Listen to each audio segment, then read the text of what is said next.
Along with Al Raboski and Jim Hayes, I'm Dan McLaughlin. 85 degrees, muggy here in the Queen City.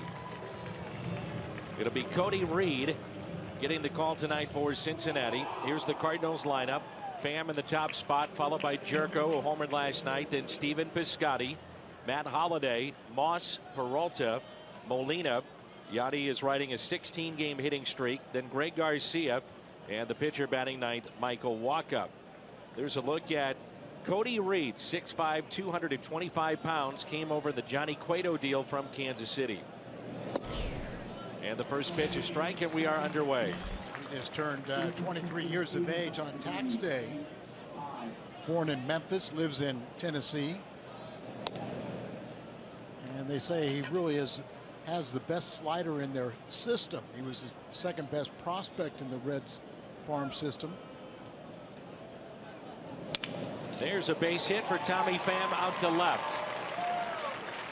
Pham had a home run last night as well. Most of his hits recently have gone for extra bases. The Hyundai pitch arsenal here on Cody Reed. Fastball, slider, and change. Lost to the Giants in his last start. 6 runs, 5 earned, and 3 of those runs came off the bat of Giants pitcher Matt Cain. You know, they talk about that he's got the great slider, but they also say that he drops his hand, not his elbow, but his hand, and so that slider flattens out and stays in the hitting zone. That's well hit. Right past Suarez, down into the corner. Pham on his way to third, dug out by Duvall, and it's a double for Jed Jerko. Jerko swinging one of the hottest bats in all of baseball. Last 15 games, 8 home runs, 12 RBIs. Also got 3 home runs on this road trip. But there he buggy whips this ball right inside the third base bag. Gets a double. And with Pham's leadoff single, the Cardinals got business going. But you got to capitalize it and come on home. So runners at first and second for one of the game's best in terms of average with runners in scoring position.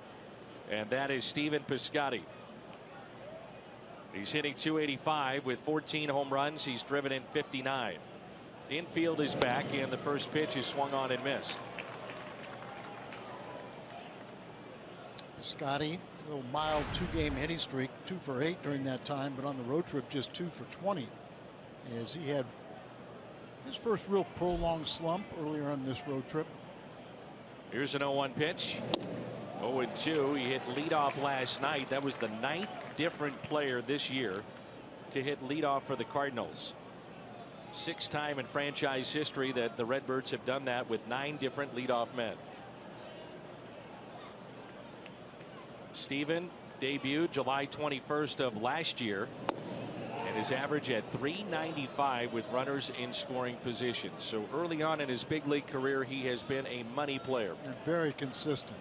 And we talk about his intellect, but his baseball IQ is right there equal to it, and has the ability to make adjustments inside and a bat. 1 ball, 2 strikes on the Cardinals right fielder. Taps it foul.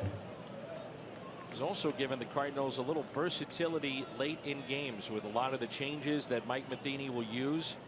Stephen has shown he can play center field, primarily been the right fielder this year. Remember also we saw last year he could play first base, but not really needed this year. But as you said, you never know in a pinch. So here's a 1-2 pitch to Piscotty. Evens it up at 2-2. Cardinals have dropped 3 straight. Final 2 in Miami. Devastating loss last night. They've been outscored 23-9 in their last 3 games. The 2-2 pitch to Piscotty. Taken high. Matt Holliday is on deck. He's in the cleanup spot. And I think it's really frustrating for the Cardinals, as they should have won the game Sunday in Miami. The misplay out in left field, left center to end the ball game. And last night's ball game, as Mike Matheny said, he had with a 1-run lead going into the 9th. He'll take that any time. 3-2 pitch. Little check swing, and that's back to Reed. All of a sudden, Pham is in a rundown. He'll try to stay in this rundown to allow Piscotty to get to second base, and he does so. Well, that's it. Once you make that false move. You got to wait and see that ball get by the pitcher. But he stayed in the rundown long enough to trade places. So Jerko goes to third, Piscotty out to second base, and you got the same scenario with just one out. You know, this relay here was one extra throw. They could have just run back Tommy Pham to the bag at third. Yeah, you could run him all the way back right there because you'd have two guys at the base. And then we see a lot of times guys don't know which one really possesses that base, and sometimes you get a double play. 1-5, 2-6. And with one out, it brings in Holiday. Much better hitter on the road. Overall, 236 his average. 18 home runs. He's driven in 59. There's strike one. As Al mentioned, Cody Reed came in as the second top-rated prospect by Baseball America behind Robert Stevenson, who's a right-handed pitcher. We've heard a lot about him the last couple of years. Number one. 1 ball, 1 strike. Nope, it hits Holiday, so the base is loaded. I was talking to Walt Jocketty about Reed, and he said we probably should have left him down at AAA a little longer, but they wanted to see him, so we bring him up. But it's tough when you bring up a kid and put him right into the rotation. They might have got the back foot or back leg.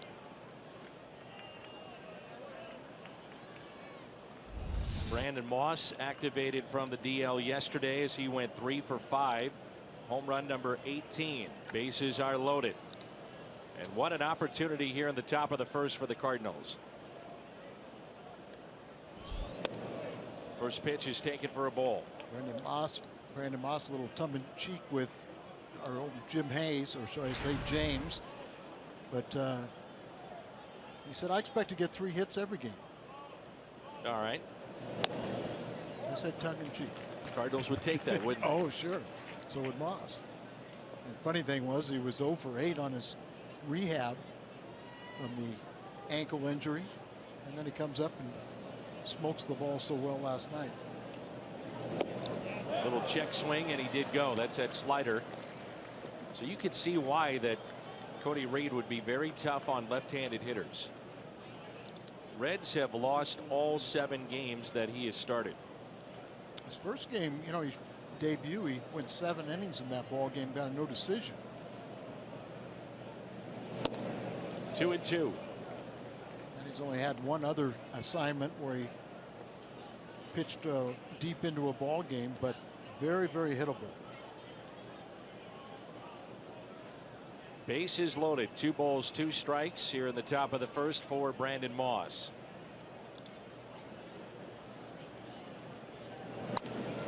Spoils the pitch.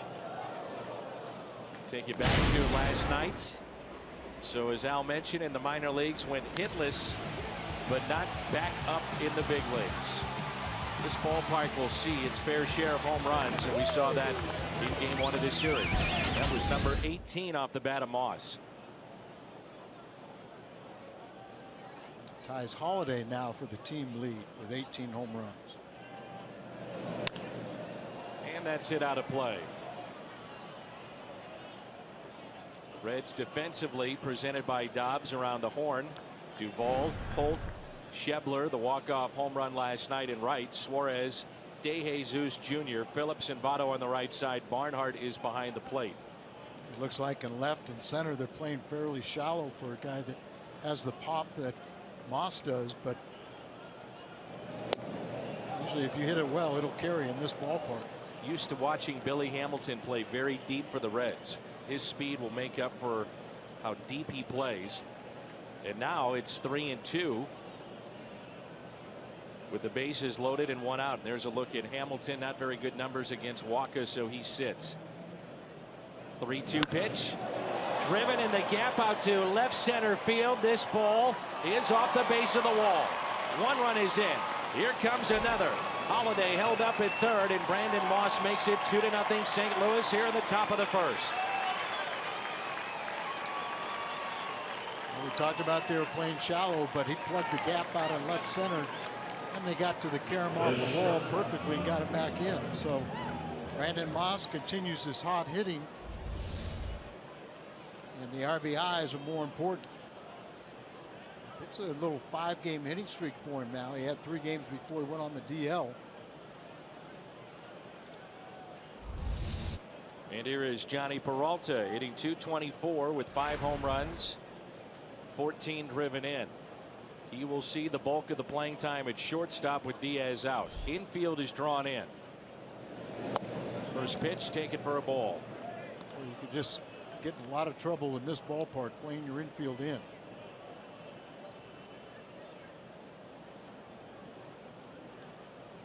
Johnny was 1 for 3 last night. His return.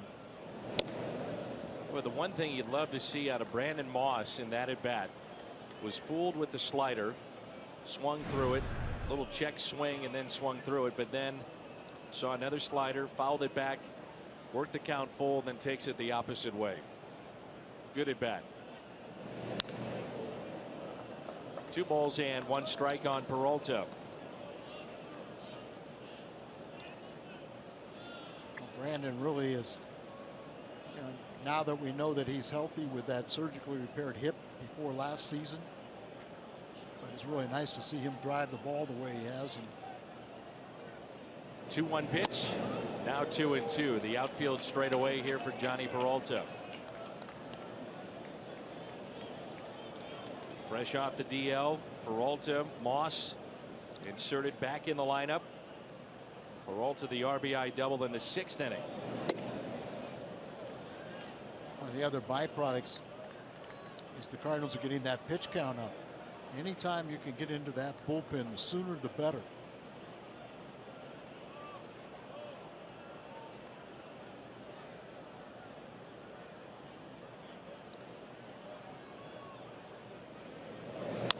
Puts the ball in play, infield in, backhanded, and the tag at the plate. Nicely done by Ivan De Jesus Jr. And like I said, playing the infield in pays off. At this ballpark. That's not an easy play that he just made. No, and you got to get that short hop. He backhands it, comes in, he's got a momentum going. You got to fire a strike to the plate. And he made it look very easy. Made it look like his daddy. He was a good one. Yadier Molina, 16-game hitting streak. He has hit .367 during the streak. 11 extra base hits. Currently the longest streak along with Votto in baseball. That pitch taken inside. This is a good matchup for Molina, and I say that because I was looking at what he's done against left-handed pitching coming into this game. He has swung and missed at just 2 of the last 41 pitches against left-handers that he's seen. Think about that. And that is hard to believe, isn't it? It is. I was watching Yadi in batting practice, and early in his batting practice session, he was just taking everything to right field. You know, deliberately letting the ball get deep, hands inside the ball, and just flaring the ball down there. He must have hit about 6 in a row that, because he's a right-hand hitter, sliced into foul territory that would have been doubles. And that's what you like to see rather than a guy just trying to hit home runs in batting practice. The 2-1 pitch with runners at first and third. Taken inside. 3-1. Greg Garcia on deck. Used to love to watch Ted Simmons hit. And he would almost accentuate hitting down on the ball. Down on the ball, trying to get that line drive stroke, backspin. That ball scoots away. Moss will stay put at third. Advancing, though, that is Peralta. Puts himself in scoring position.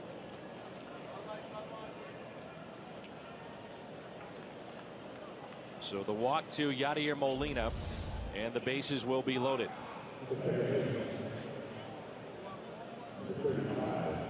of Barnhart's glove, but it was ball 4, so bases loaded again.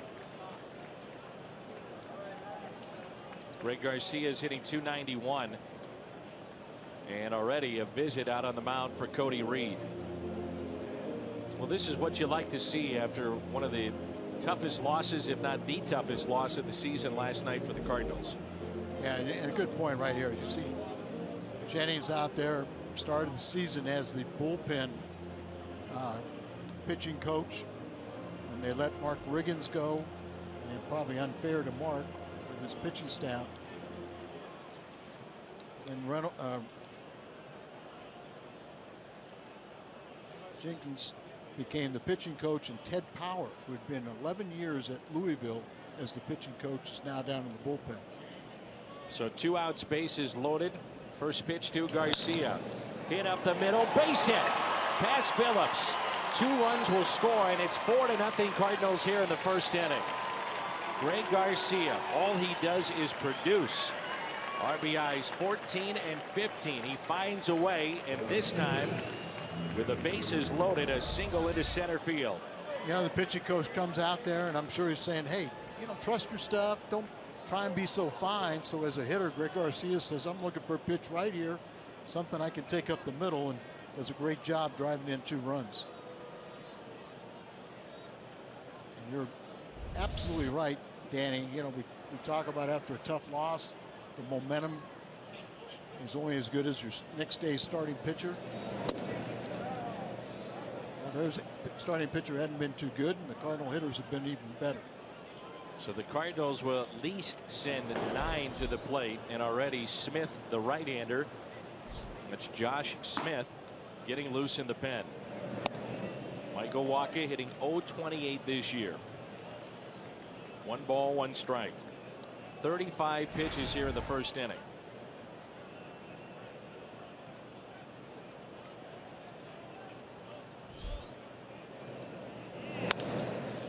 Chopped to short. And a flip to Phillips. Big inning for the Cardinals. The Cardinals pick up 4 runs. Brandon Moss, a key double in the gap in left center to score 2. Then Garcia with the bases loaded. A single to score 2 more. 4-0 St. Louis. Nothing lead. Greg Garcia singling up the middle. Almost caught Tom Hallion, our crew chief and second base umpire. And Greg Garcia taking his position, talking there with Tom, saying thank you very much for getting out of the way. Would have hit him, it would have been a base hit, but he wouldn't have got the 2 RBIs. So Garcia at second base here tonight. Colton Wong with the lefty on the mound sits. There's a look at Tyler Holt, the leadoff hitter for Cincinnati, followed by Eugenio Suarez. Then Joey Votto reached base safely in his last 7 plate appearances. Adam Duvall, 26 home runs. Brandon Phillips, Scott Schebler, Ivan De Jesus Jr., Tucker Barnhart, switch hitting catcher, and Cody Reed, the pitcher, batting 9th. Michael Wacha gets the call for the Cardinals. He beat the Marlins in his last start, 3 runs in 6 innings. That was a 5-4 win. He's actually got a 4-game win streak. 4-1 in his last 9 outings against the Reds. He's 5-1 with a 1.84 ERA. And here in this explosive ballpark, he's 3-1 with an ERA of 2. He's held the Reds to a 185 average. And the first pitch is taken for a ball. Mentioned that Billy Hamilton not in this lineup. Hamilton 1 for 20 against Michael Wacha, so it's Holt in center field. 1 ball, 1 strike.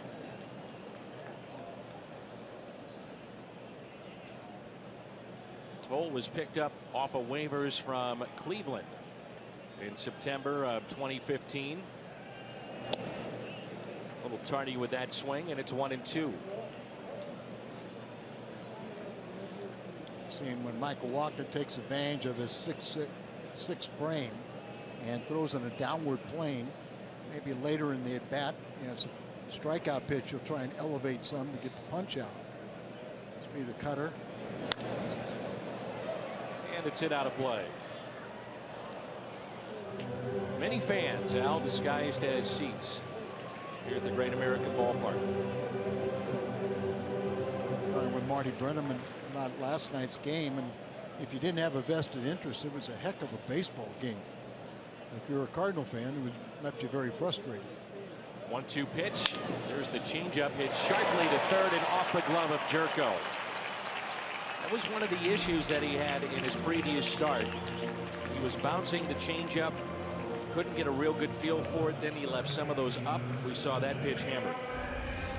Remember, he retired 15 of the first 16 batters, but then, you know, we got when it kind of ran into a wall and gave up the 3 runs. Another pitch up, eats up Jerko. And it brings in Suarez. 17 home runs. He has driven in 48 this year. What you think about with Michael Wacha is if he can get that ground ball. This is a ground ball staff for the Cardinals. And the Cardinals have turned double plays in the tune of the top 5 of Major League Baseball. Seemed like he gets as many ground ball outs as some of the other Cardinal starters. You know, when he does, you know, he's that much more effective.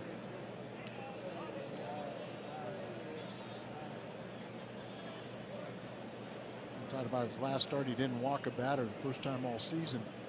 That's so important in this little ballpark. Here's a 1-1 pitch, and the breaking ball in the dirt, blocked by Molina.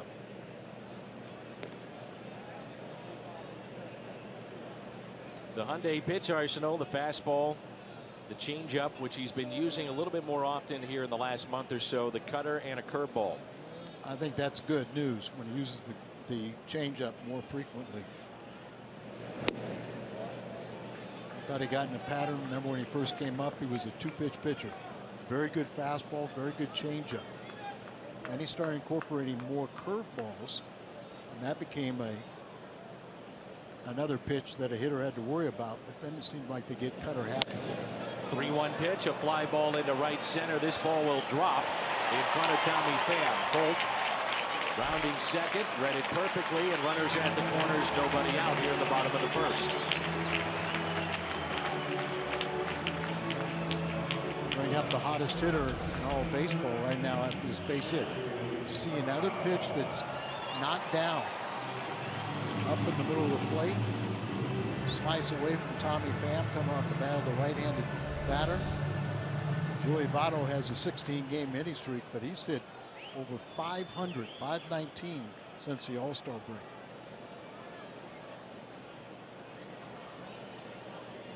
Runners at first and third. It's been amazing to watch Votto as he chokes up on the bat, not only with his base hits, but finding a way to get on base. 577, the on-base percentage, his last 22 games. League average at 323. And he's also finding a way to score runs. 18 runs scored during this 16-game hitting streak. So he does a little bit of everything, including writing some thank you notes and apologetic notes to fans. He missed it last night. He had a little skirmish with a fan in terms of a pop-up that was in the front row of the seats. Was upset with the fan and then later apologized and called the fan this morning, talked again at length. So it's a dead issue here now, but he handled it right in terms of saying, look, it was my fault, my mistake, caught up in the moment, and I take full responsibility for it. He said it was very uncharacteristic of me to react the way he did. And sure, they're man in the red, but that ball ends up in his glove. And then he kind of grabs the logo like, hey, I thought you're a Reds fan. He wrote an apology on a baseball and handed it to him and then took pictures with him. There you see. There's a good pitch from Walker. 2-2. That was the changeup. Yep.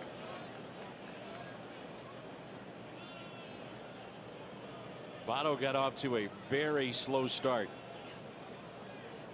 Chokes up on the bat even more with 2 strikes to put the ball in play. 3-2 the count. Adam Duvall is on deck. He's such an intriguing guy when you think about Votto. He can hit for average. Certainly this ballpark can hit for power, but he gets on base at an amazing clip. All the walks, the runs scored. 3-2 the count. Suarez is running, and the pitch is hit to the right side. 17-game hitting streak for Votto as the Reds get on the board. 3 singles in a row. It's now 4-1.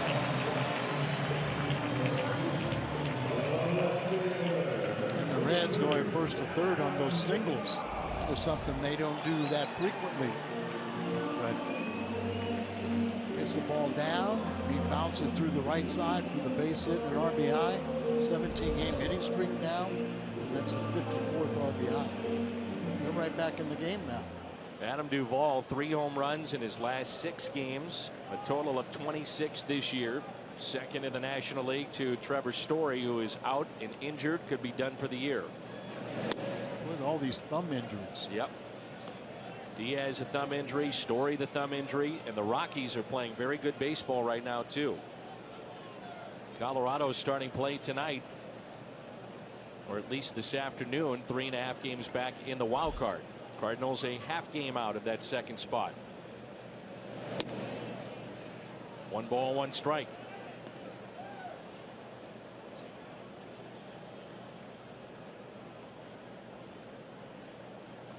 A Reds win tonight would give them their 6th consecutive series win.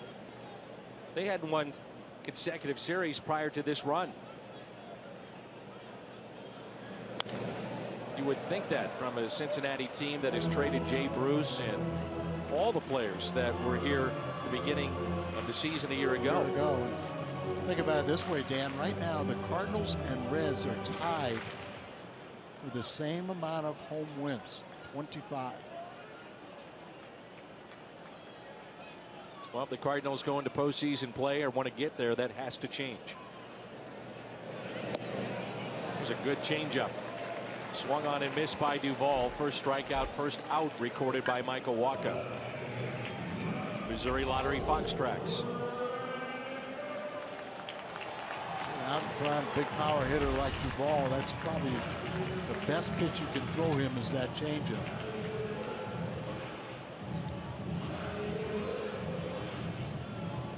Brings in Phillips, just 4 for 25 off of Michael Wacha. No extra base hits. Well, they say sometimes the best steals are the ones you do not make. And Washington is thankful for that. Dusty Baker wanted Brandon Phillips. He's a 5- and 10-year player. 10 years of major league service. 5 consecutive years with the same team, so he controls his fate. Rejected a deal to Washington, and then signing late was Daniel Murphy, and he may be the MVP this year. Yeah. Leading the league in hitting. Daniel Murphy, the player of the month in July in the National League. Remember, last year in spring training, we were talking about the Mets look like they have no intentions of re-signing Daniel Murphy. Then he had the playoff with all the home runs and still didn't convince the Mets to re-sign him. And after the rejection, as you said, of Phillips, all of a sudden he signs with the Nationals. Hit out of play.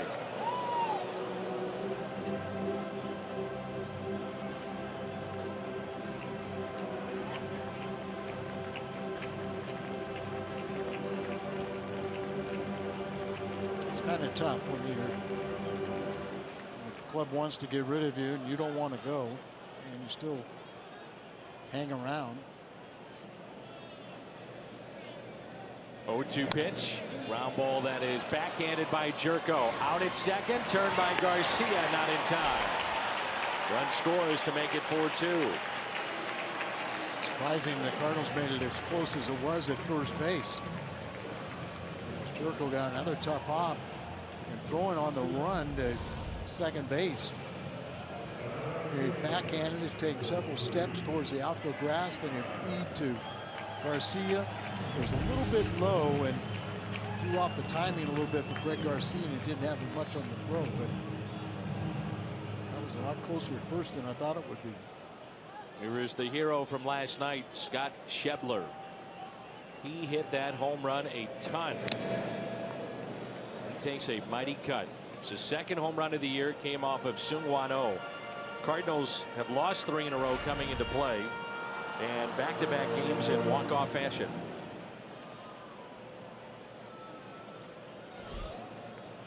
Runner at first is Brandon Phillips, 5 stolen bases this year.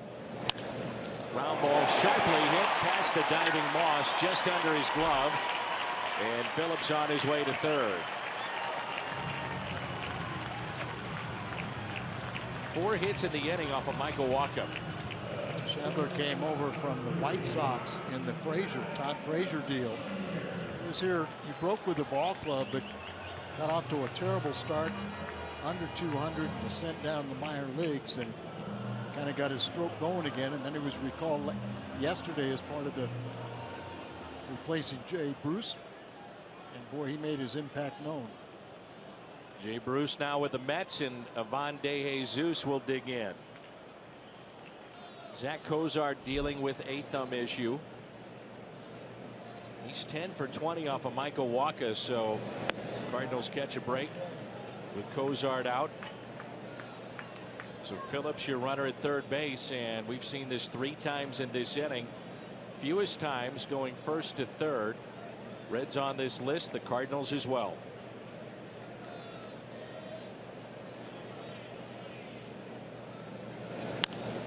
And that's popped foul and out of play. 1 ball, 1 strike.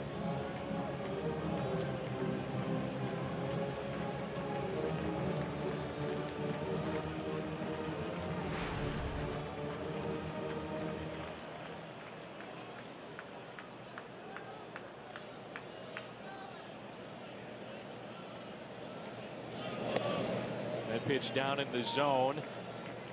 And it's 2 balls and 1 strike. You see Wacha, we talk about when the ball gets up, it gets hit up over the middle of the plate. Oh, now Suarez, he gets the ball out there. Schebler found that one coming down, but that's why he's gotten into trouble. When he first showed up on the scene in 2013, everything was down. Or if he got it up, it was up above the shoulders. You know, a purpose pitch later in a count to get a strikeout.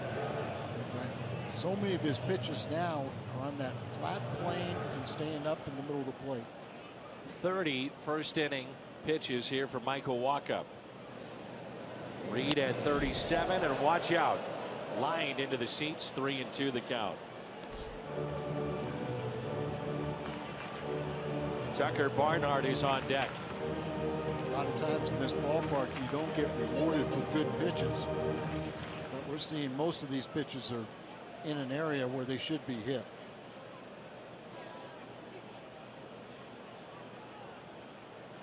Runner from first off with his pitch. That is Schebler, the 3-2.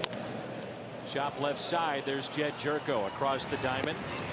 Reds get on the board after the Cardinals picked up 4 runs in the top half of the first. Cincinnati with 2 in the bottom half. 4-2 our score. 6 is a serious number on the run. Cardinals score 6. Any size drink, just 50 cents the next day. That's coffee fountain, frozen drinks. When they score, you pour at your nearest on the run. You earned it. Reed and Wacha combined to throw 68 pitches. 8 hits in that first inning, 6 runs. A good old-fashioned American. Oh, wait a minute. Here's Tommy Pham. Pham yesterday joined that hit parade with a pinch hit home run, the 11th for the Cardinals this year, setting a new record, franchise record. They've been sitting on 10 for a while. Yeah. It's the record for the Cardinals. Now they can chase the major league record. And the 0-2.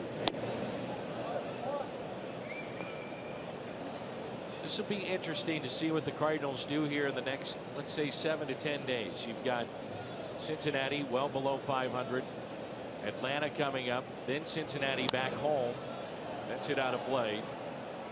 If you are a team that heads to postseason play, you win at home, and you have to beat up on these types of teams. No doubt about it. You have to win these games. And that's really been the success of the Cardinals the last few years. They just dominated in the Central Division, and then they played a little above 500 against everybody else. The 2-2. Backhanded at third. Suarez, a long throw, strong throw to Votto.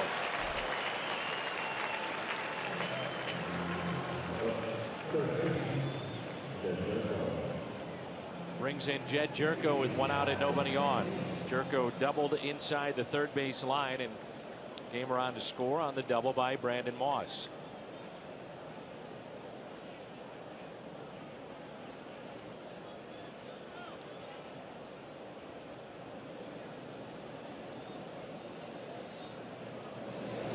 Ball 1. What a job that Jed Jerko has done filling in for whether it be Aledmys Diaz, Matt Carpenter, Colton Wong, at times at first. I think I've noticed, Al, and I think we saw it when he was with San Diego against the Cardinals because he put up big numbers, but he has a very quick bat. Yes, it does, especially fastballs. You know, you should never, as a pitching staff, you try to avoid that situation where you have to come in with a fastball in the strike zone. Jed Jerko now with 15 home runs. That was the breaking ball there. Those 15 home runs, 1 shy of what he hit a year ago. But you see, it's a hanging breaking ball.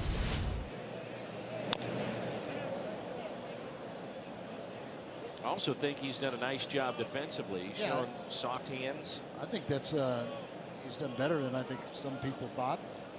I'm included in that. But you know, he really is fulfilling the role that he was signed for. Remember, Wong was supposed to be the everyday second baseman, and then he was supposed to fill in around the infield. Probably getting a lot more playing time than he thought. And he's making the most of it. On the bench tonight, Wong, Adams, Hazelbaker from the left side, Rosario from the right side. So just a 4-man bench. There's a look at Colton Wong. I talked to Randall Grichuk yesterday at the hotel. He was sent down, and you know, he knew he needed to go down. You know, you don't want to be up here if you're not playing every day. He's too young. He's too talented. So he's going down with the right attitude. Go down there and regroup and figure out things. And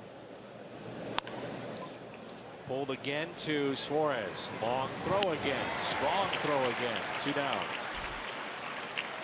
Right about that throwing on Suarez. It's twice he's shown it off. Yeah, it kind of makes you think a little bit of Scott Rowland. Well, we saw Piscotty in the leadoff position last night. A lot of interchangeable parts, but does not seem to be a set lineup night after night. And I think Mike Matheny would love to have a set lineup, but due to injuries, guys not available, you know, you've had to kind of mix and match, and you see almost a different lineup every day. 1-0 pitch is taken low, 2 balls and no strikes. And a lot of inconsistencies from some of the offensive players, so you always mix and match in that lineup. Popped up into center field. This will be the 3rd out.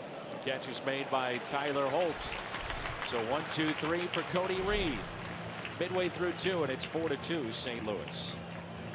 Tonight with Jim Hayes and Jimmy, Tyler Lyons is on the DL. Yeah, the 15-day DL, Dan, with a right knee stress reaction. Mike Matheny telling me that he found out about Lyons' knee issues about a week ago. He says it wasn't one outing or one incident, just something that was kind of building over time for Tyler. He says Lyons is going to need some time off his feet to, quote, let that reaction calm down. Dan, Mike said that Tyler's knee played a part in his decision to start Jaime Garcia on short rest on Saturday instead of Lyons. Dean Kiekefer recalled Dan Dean was just sent down, but actually never left Cincinnati, so he didn't have to pack his bags. All right, good for Dean. Here's a 1-1 pitch to Barnhart. Breaking ball taken high. He's a switch hitter. 6 home runs, with 4 of the 6 coming from this side of the plate.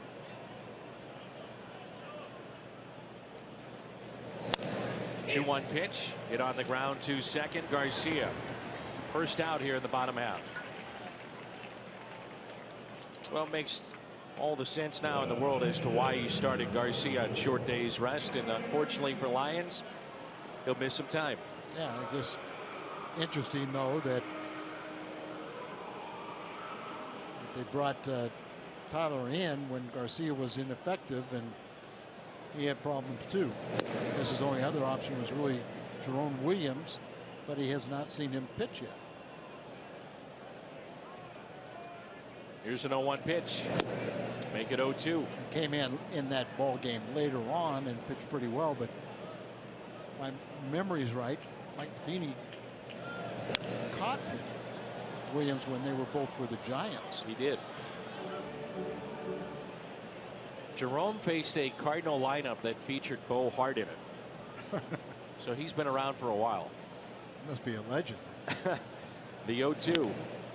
And it's a second strikeout for Michael Walkup. So we'll see if these starting pitchers now settle in.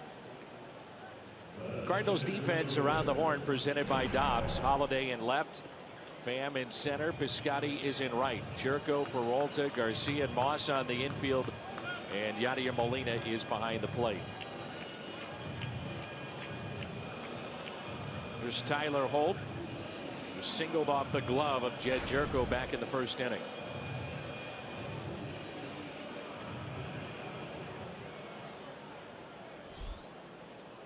It's going to be interesting to see teams like Cincinnati, how quickly they can rebuild.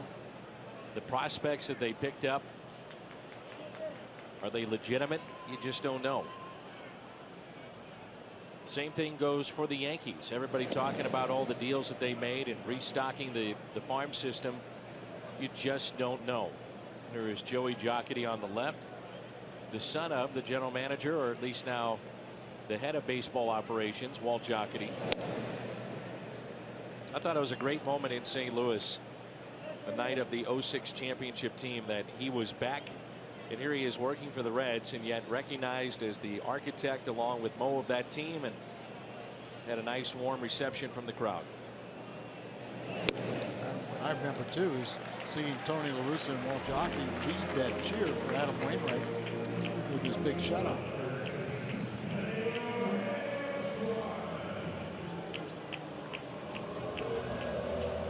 Adam Wainwright last night. There's been so much talk in St. Louis, and understandably so, about the double switches and what moves were made, what moves maybe shouldn't have been made. But the bottom line is, at least one thing is for certain, Adam Wainwright needs to go more than 5 innings. And that's the first thing that Adam said, you know, that I didn't do my part. And we've talked about Adam so much, and the fact that he really doesn't feel like he's done his part unless he goes 7+ innings. Going 5 innings is what, just think about, you know, if he would have saved one inning more, what that would have done for the bullpen arms. Nice play made by a fan below us. 2 outs and a runner at first. Eugenio Suarez, a base hit, run scored back in the first. I think it's to the point now, Al, that so many pitchers feel they put together a quality start. It's a good night. Yeah, that's a bad way to look at things. No doubt. You know, we used to make fun of somebody who would be 5 and fly, and you know, meaning qualify for a win and then get your butt out of there, you know, take the rest of the night off. Well, that's not really doing your job. Here's a 1-1 pitch. Lifted in the air. Out to center with room. Tommy Pham, and makes the catch. Reds strand a runner. They have left 3 on. We have played 2. Cardinals on top 4-2. In the field, despite the errors, getting much better, but certainly at the plate. And it is a ball to Holiday. That is a major loss for Mike Matheny's club.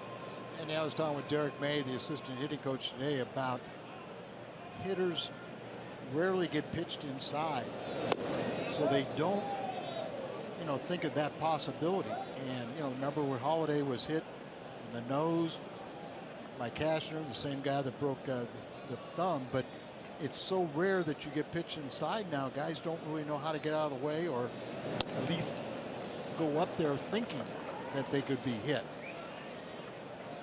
I wonder if Stanton went up there thinking he's going to be hit by Carlos Martinez in the first after Diaz was hit. The history recent with Cashner and Holiday. You know, sometimes it's taken care of later in the game, spring training, later in the year, whatever the case may be. And for my money, I know Tim didn't feel this way. I thought Martinez was sending a message. Well, Timmy and I are the same era. He was a little bit longer, before me, but we both pitched at that one time where pitchers intimidated hitters, and yet I could see Timmy's point very well, because a lot of times you would never do anything to retaliate that would cost you a game. You pick your spot later on in the season, or maybe where it wasn't quite so obvious. But it does seem like today that it's almost instant retaliation. And I don't know if there's one way that's right or wrong, but you can really get in some real problems in the clubhouse if pitchers don't defend your hitters. We've seen it before where a pitcher will come into the dugout and say, hey man, you're going to get me and other guys in here hurt. You got to be careful with what you're doing. One of us is going to get plunked, and we know it. Holiday, a base hit the other way. Schebler is over. Holiday thinking too, and he is out. Strong throw by Scott Schebler in right field. Looked to the naked eye that Holiday was out. He's telling the Cardinals to take a longer look at it. Schebler comes up the hitting star last night. See a defensive role. I think he is safe, but apparently they don't agree with it. And there's why there's no replay. It's a different story in right field now with no Jay Bruce and his good arm. Well, Schebler apparently isn't that slouch of an arm either. So now it's Brandon Moss. RBI double that scored 2 back in the first. That got the Cardinals on the board, and then it was Greg Garcia, 2-out bases loaded single that scored 2. We know in spring training Mike Matheny really emphasized everybody taking the extra base. And the idea is to find your limit during the regular season. But the Cardinals would run into a tremendous amount of outs on the base paths. Up and in. Holiday may have slipped. Let's take a look here. Yeah, just a little bit. Well, if you do that, though, you throw off your timing. Sometimes you got to stop. Here's a 2-1. That's driven out to center field. Holt is going back, and it's off the wall. Moss digging for second base and standing up with his second double of the night. Just hitting a home run by about 3 or 4 feet. It's 16 doubles now for Moss. He was 3 for 5 last night. Now he's got 2 hits here today. Every hitter likes to get his arms extended. Moss does so, and see how high off the wall it hits. And it brings in Peralta. Scored a run back in the first and looks at a strike. Here the Cardinals be interested to know what their thought is with a Brandon Moss, free agent to be.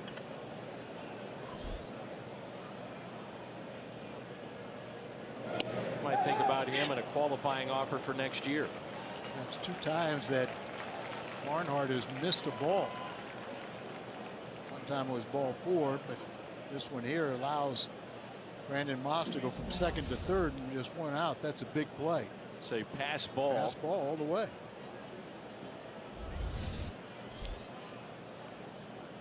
So if Holiday does not get thrown out, Cardinals have added to their lead. Instead, it's 1 out, 1 ball, 1 strike, infield in, inside again to Peralta. We saw last night that's how the Reds wanted to approach his at bats with that sore hand. Let's test him out, pitch him in.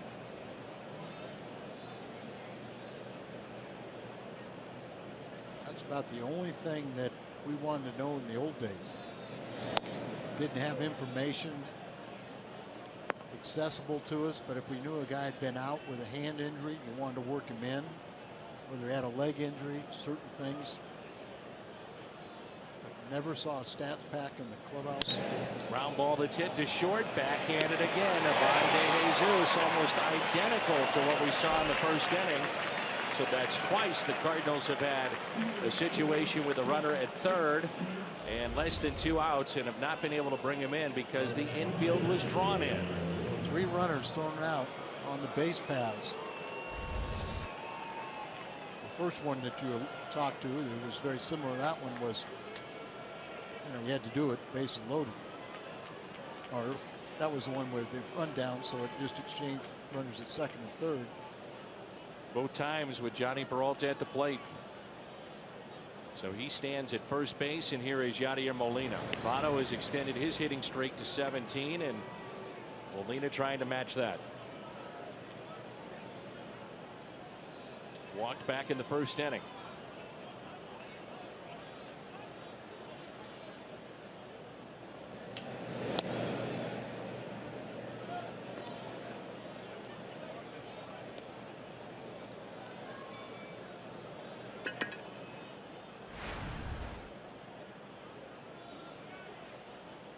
Here's a 1-0 pitch to Molina.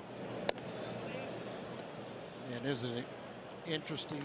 But was it Sunday, the first or second day that Diaz wore the shield? Yep.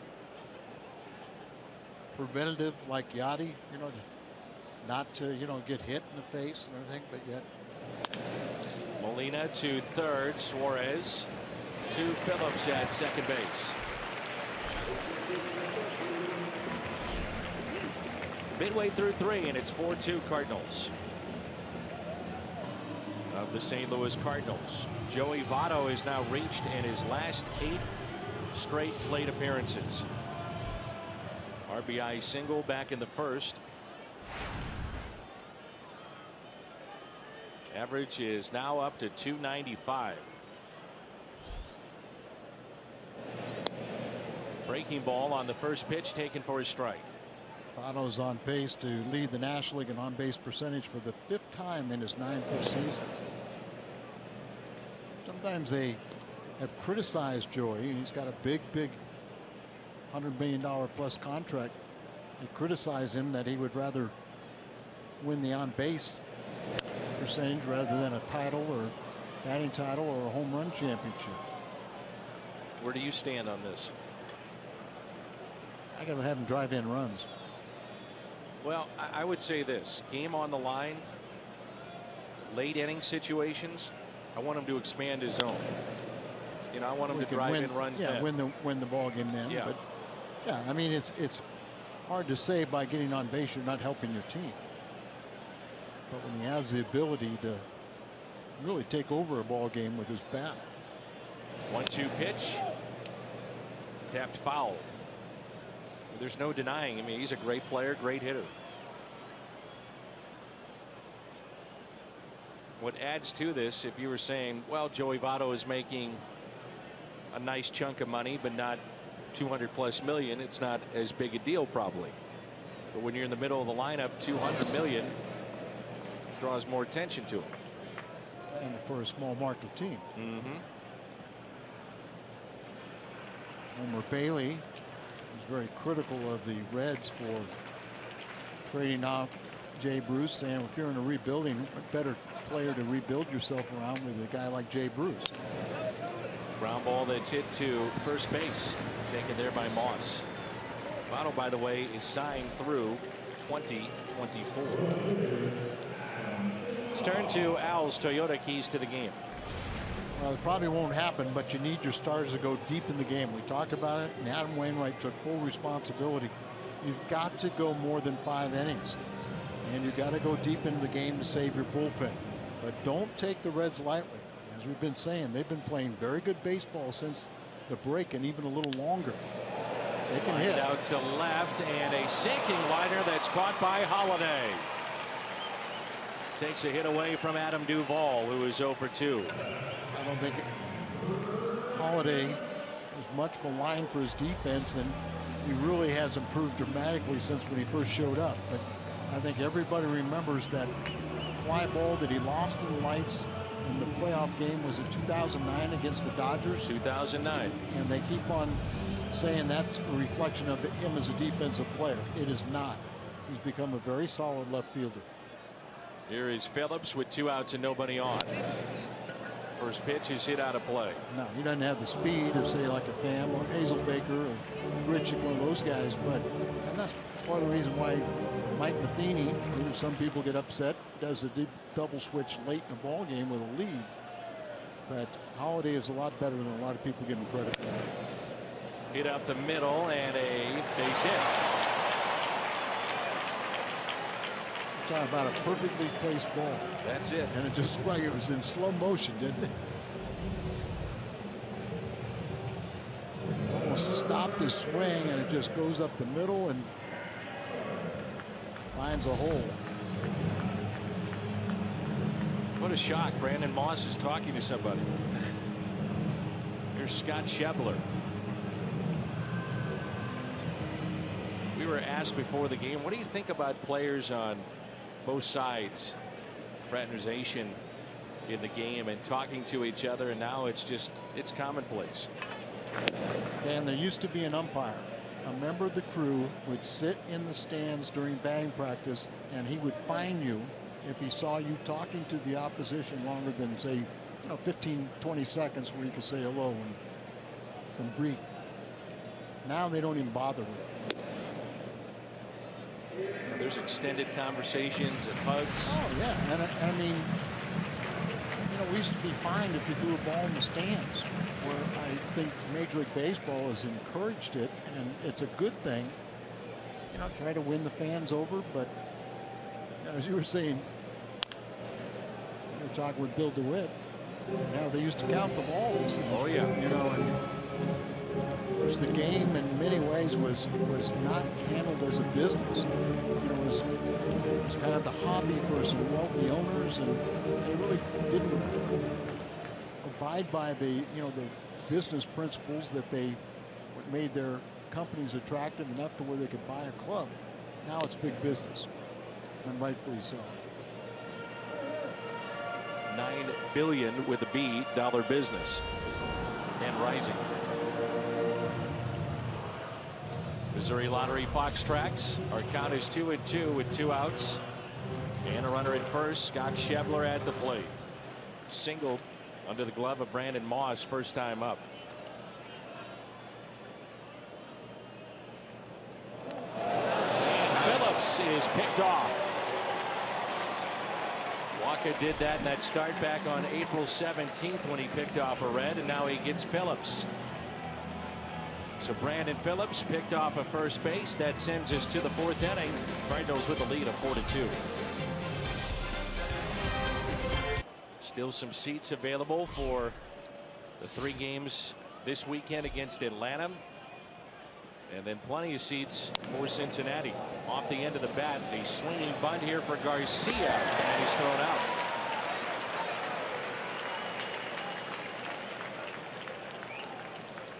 Again, the arm of Suarez. It's that kind of a swinging bunt right off the end of the bat. But Garcia didn't get a good jump out of the batter's box, and that's why he was thrown out. But usually the pitcher messes that up. And then when you got Suarez, if he can get to it with that throwing arm, let him have it. He's playing in, so that added to it as well. And here is Michael Wacha. Grounded into a fielder's choice, and he's 0 for 1. Not quite as accomplished hitter as these other starters.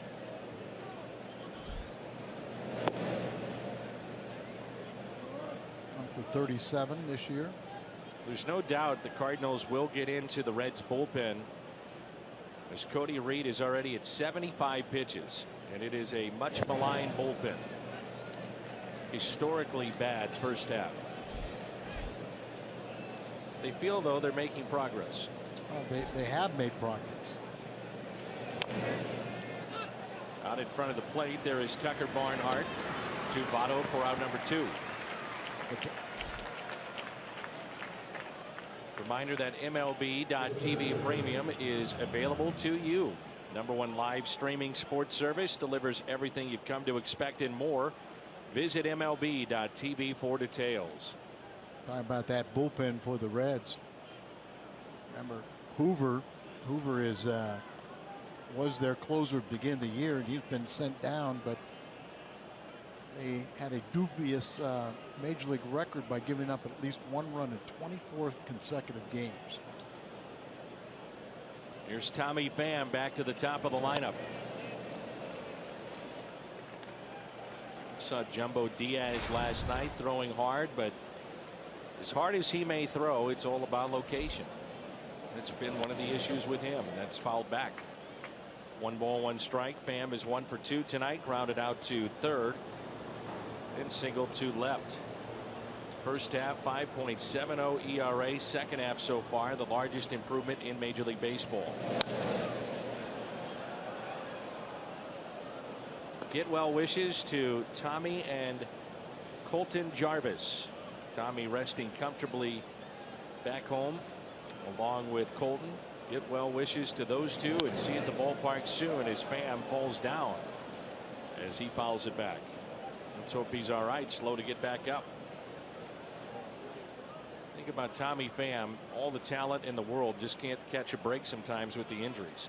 Yeah, one of the better athletes on the Cardinals ball club.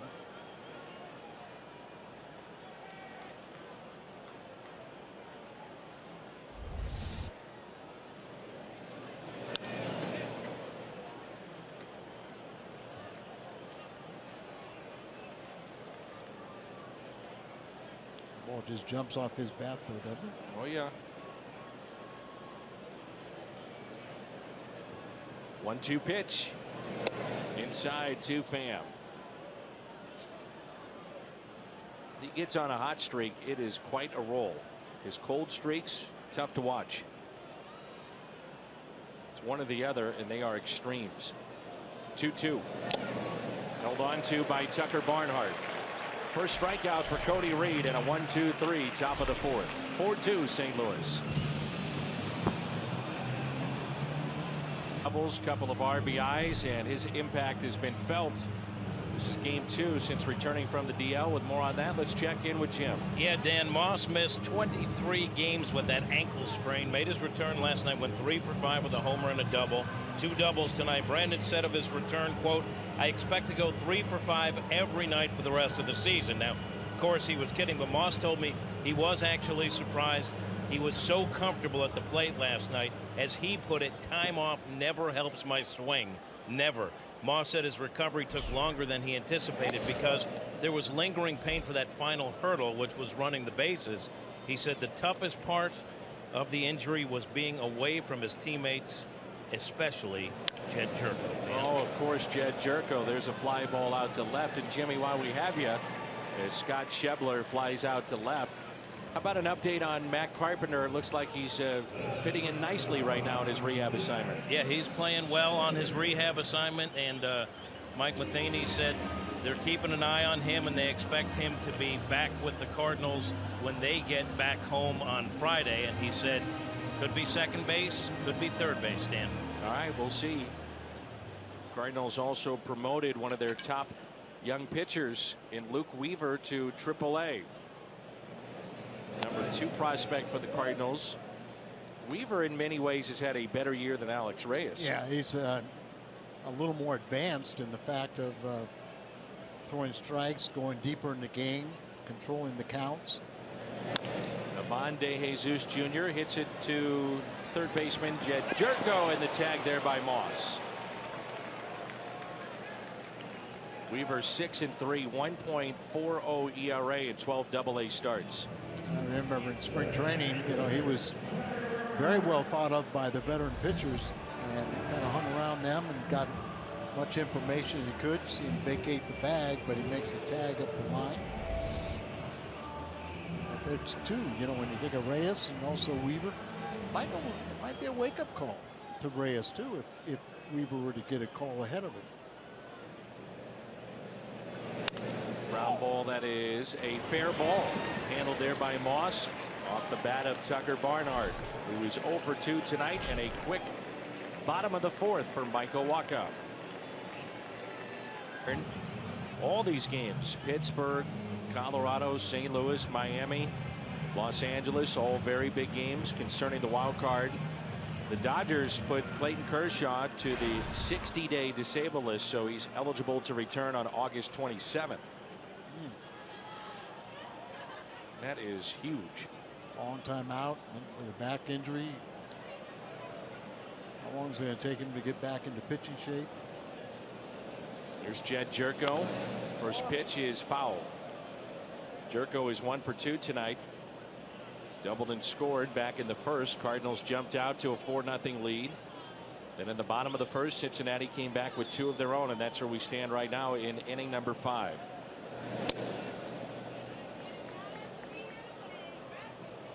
The Reds have been one of the better teams since the All-Star break. They've won 11 of 16 to .688 winning percentage. Third behind the Rockies and the Tigers.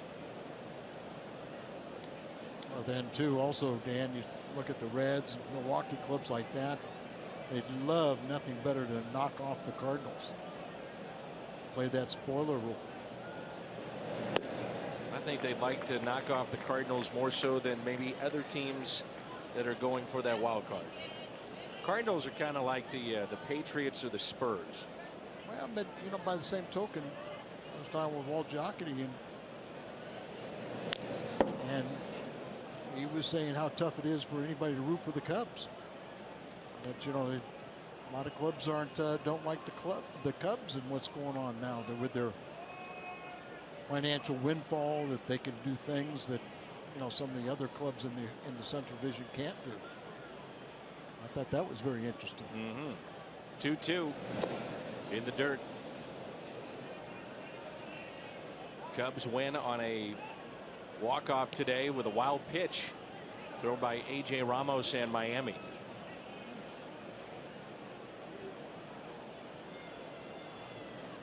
(3-2). Jerko with a high fly ball lifted out to right field. Schebler is back at the wall. He leaps and he took a home run away. Shades of Jay Bruce in right field. Doing a good impersonation right now, isn't he?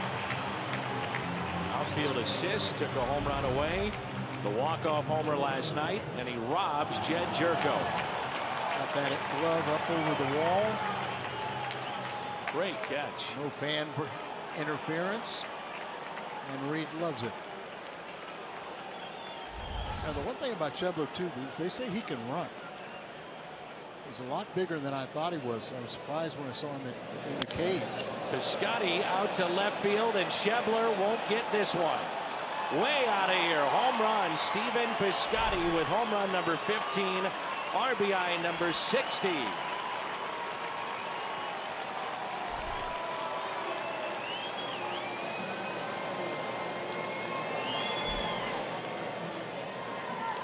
The 9th start for Reed, and that's the 11th home run that he's allowed. As you said, that one was deep, and no fielder was going to take and bring that one back.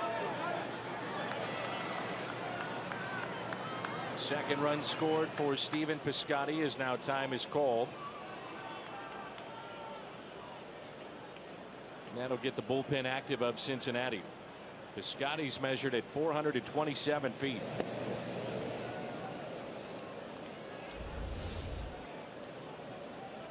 Get his arms extended, and there you see, give it a big ride.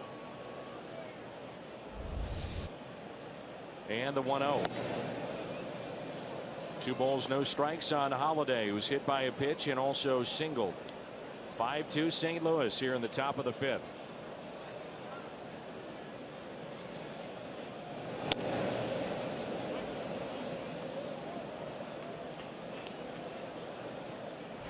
Matt with that base hit back in the 3rd, tried to extend it to a double, was thrown out by Schebler.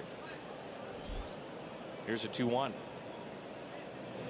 Holiday hits it sharply past the diving shortstop Ivan De Jesus Jr. And it's a base hit into left. Greater coverage of Major League Baseball brought to you by T-Mobile. These are the updated standings. Chicago with a win, so they're 9.5 in front of St. Louis as we play right now. 11.5 in front of Pittsburgh. Washington a 7-game lead. San Francisco with a 2-game lead over LA. But the wild card Dodgers, St. Louis, and Miami. Those would be the 3 teams right now. That was tough, Danny, today when you're watching Miami and Chicago. Is who did the Cardinals root for? You know, you'd love to think that you could still win the Central Division. I don't think we've seen any reason why we think we can. But the wild card is right there for you too. You get to that point in the season, you want to be realistic about it. Yeah.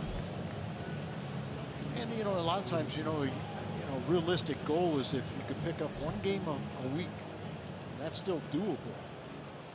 But it just hasn't seemed like we've been consistent enough to go on a long enough winning streak to catch the Cubs. It's frustrating too. Right around the All-Star break, the Cubs had a little bit of a downturn. Cardinals had a chance to gain ground and did not do it. Here's Moss, who is 2 for 2. Strike 1 and catches the home plate umpire, Scott Berry. Berry calling the balls and strikes. Adam Hamari down at first. Tom Hallion, the crew chief, at second. Phil Cuzzi is over at third.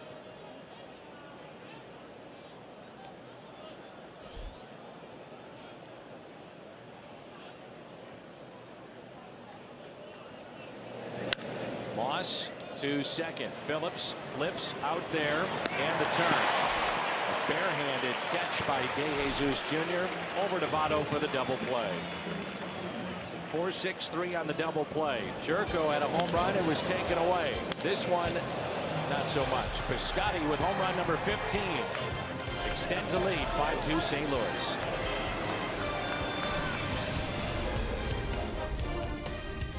Moments ago, his 15th, 60th RBI. So Josh Smith, who's in their bullpen, is going to hit. So he'll pinch hit for Cody Reed. May tell you about what they have on their bench in terms of Zach Cozart. Is he unavailable? Very well could be. You've got Billy Hamilton, backup catcher, and 1 other position player. Interesting move though here. And by the way, he is 0 for 2. So it's not like he has a history of being a hitter.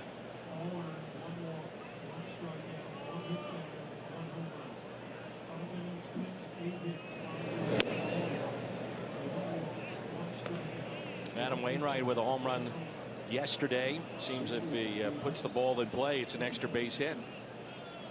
All of his hits this year have been extra base hits, and I like the fact he's got 11 RBIs. It's the most since Bob Forsch had 11 RBIs. Second home run of the year. Look at this. Smith inside the third base line, and extra bases, a leadoff double. And that's how we start play here in the bottom of inning number 5. Something that Michael Wacha has given up an awful lot of doubles this year. A few of his stops along the way, one of those being Pittsburgh. And that was a 38th double in 137 hits that Wacha has allowed.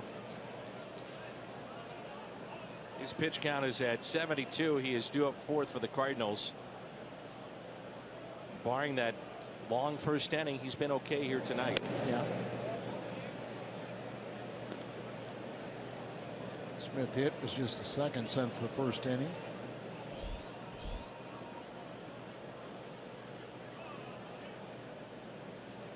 Fourth inning, only a 5-pitch inning for Michael Wacha. And the 2-0. Tyler Holt has singled and scored. Singled off the glove of Jed Jerko back in inning number 1, and also he walked as you get a look at the Chevy Fox tracks. Big gap in left center field. This would be a night that you'd love to see Wacha go a little deeper in this game because of all the usage of the bullpen in game 1. Jerko, tough play, do or die, and out at first. Very nice play right there. And not a bad idea by Holt. Had the runner out at second base. Drops down a bunt. It's going to be up to the execution of the defense. You get the runner over to third, and He's the leadoff hitter. He's not a guy that's supposed to drop it in, but he drops his bunt down and took a fine play by Jerko, do or die, pick it up and throw to get him out at first. Good play.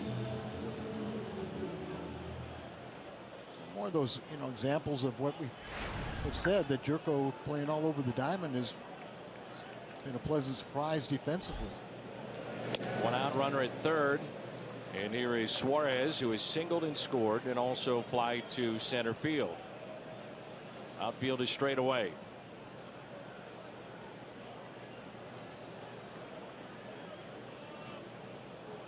The corners are in for the Cardinals, and it's 2 balls and no strikes. Suarez, who's at the plate right now, he really helped out Reed with some outstanding plays over at third, and Jerko's made a couple to help out Waka.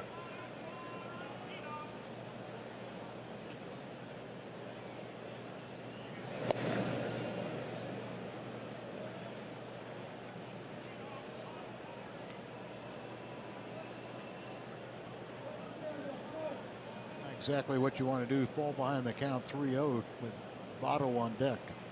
And the 3-0 pitch. Suarez was swinging away and fouled it back. Power Stats brought to you by Kubota. Duvall with 26 home runs, second most in the National League. Then Bruce, who's now a Met. Joey Votto, then Suarez, who's at the plate, and Zach Cozart. 3 balls, 1 strike. Now 3-2. We won't see Cozart in this brief 2-game set. Yesterday before bang practice, or during bang practice, he injured his thumb.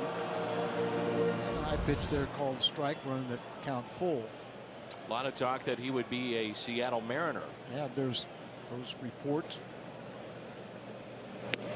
And he struck him out. Suarez having words with the home plate umpire. So Waka gets a key strikeout. That's number 3 tonight. Up in the zone a little bit, but fine. Third strikeout. He starts with Michael Waka. It just seems like he grinds through them. Yeah. It's not nearly as smooth as a couple of years ago. And a couple of years ago he was an all-star, and he's made the adjustments again, being a veteran, but he's grinding through these starts here in August. Use your head now with Votto up.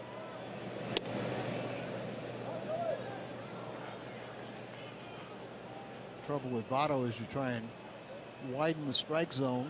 Well, he'll accept the walk, but not the worst thing if you feel you can get Duvall, who's on deck, out.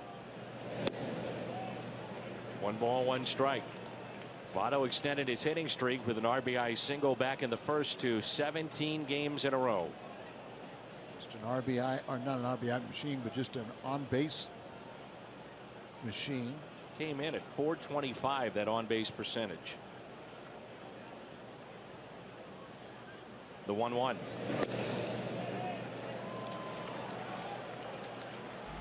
Fooling these hitters right now on pitches that are up in the zone.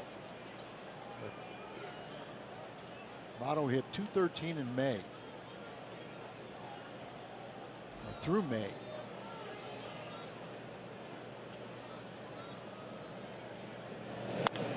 Goes down to get it and hits it back to Waka. Plenty of time. Gathers himself and makes the play. So with a runner at third and just 1 out, Waka pitches out of that jam. It stays 5-2 as we head to the 6th.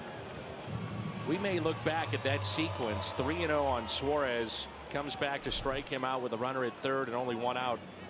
And then Votto coming up, grounding back to Waka as being one of the key moments in this game. Never know.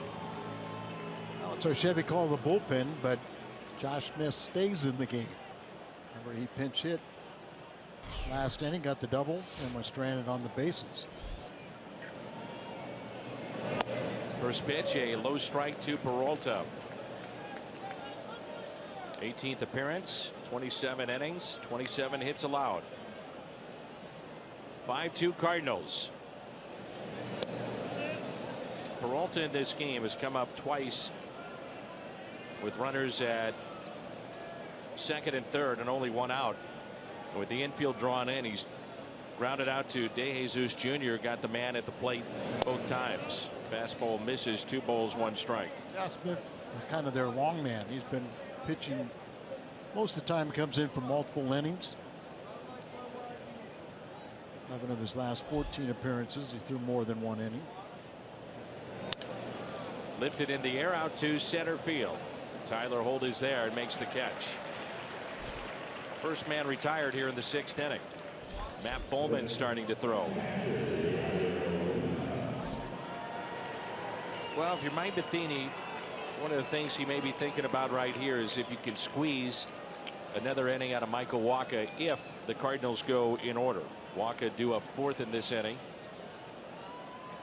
Or maybe it's just that Matt Bowman, you're coming in and get ready for the bottom of the 6th.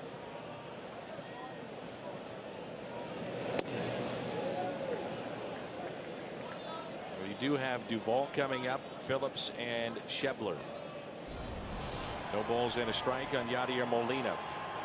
0 for 1 with a walk tonight.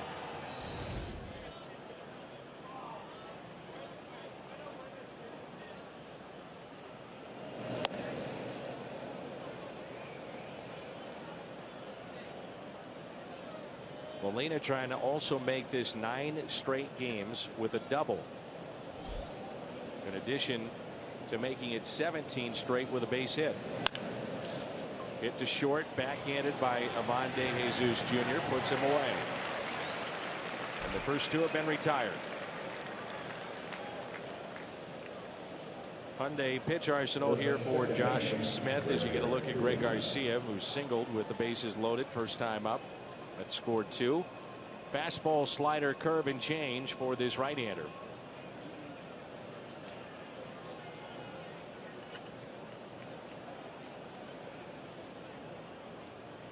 Greg 1 for 2 on the night.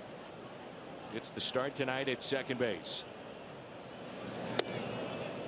Big hit. 2-run single in the 1st inning. Gave the Cardinals the 3rd and 4th runs. How much improvement for him defensively also. Playing around the diamond, whether it be second base here tonight, shortstop, which was really the big position the Cardinals were trying to figure out as to whether or not he could play that every day at this level. As Matt Adams has moved to the on-deck circle. I think he's answered that, hasn't he? I think so. But if you're going to be a utility player, the real question mark is, can you play shortstop? If you can't, you're really not, going to be that valuable. But if you can play shortstop along with second and third, then you all of a sudden you have some value, and his ability to get on base is another real big asset. The 2-1 hit out of play. I say it all the time. He finds a way to get on base. Hit by pitch, walk, and it seems like he comes up in key moments and delivers. Yeah, and I think too, sometimes pitchers don't give guys like this due credit. And they concentrate on the big names in your lineup and say, well, I got to bear down on them, and then they kind of relax a little bit against guys like Greg, and they take advantage. Got to know the strike zone. Got to know your strengths. Can't be afraid to hit with 2 strikes. Work the count, and usually if you're patient enough, you're going to get a pitch that you can drive. And you may not do it every time, but you put yourself in position. May have chased a ball on 3 and 2, tapped it foul. But it's too close, and so Yep. you got to, that special knack how to just foul a ball off and keep the bat alive.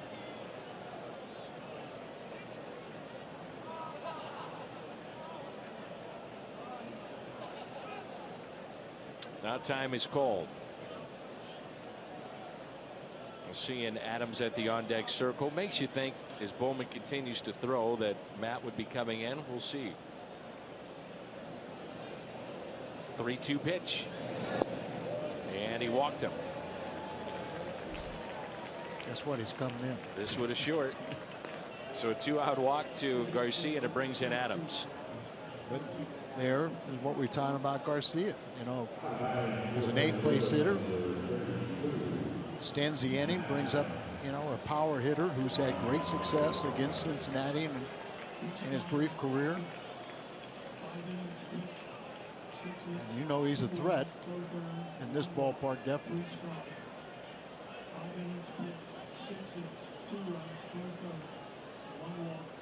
So Michael Wacha gives the Cardinals 5 innings, 85 pitches here tonight.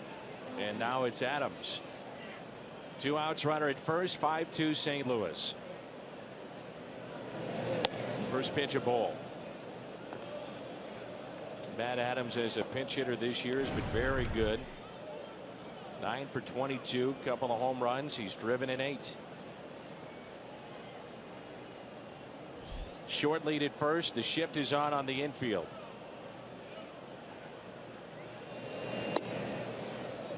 Two and 0.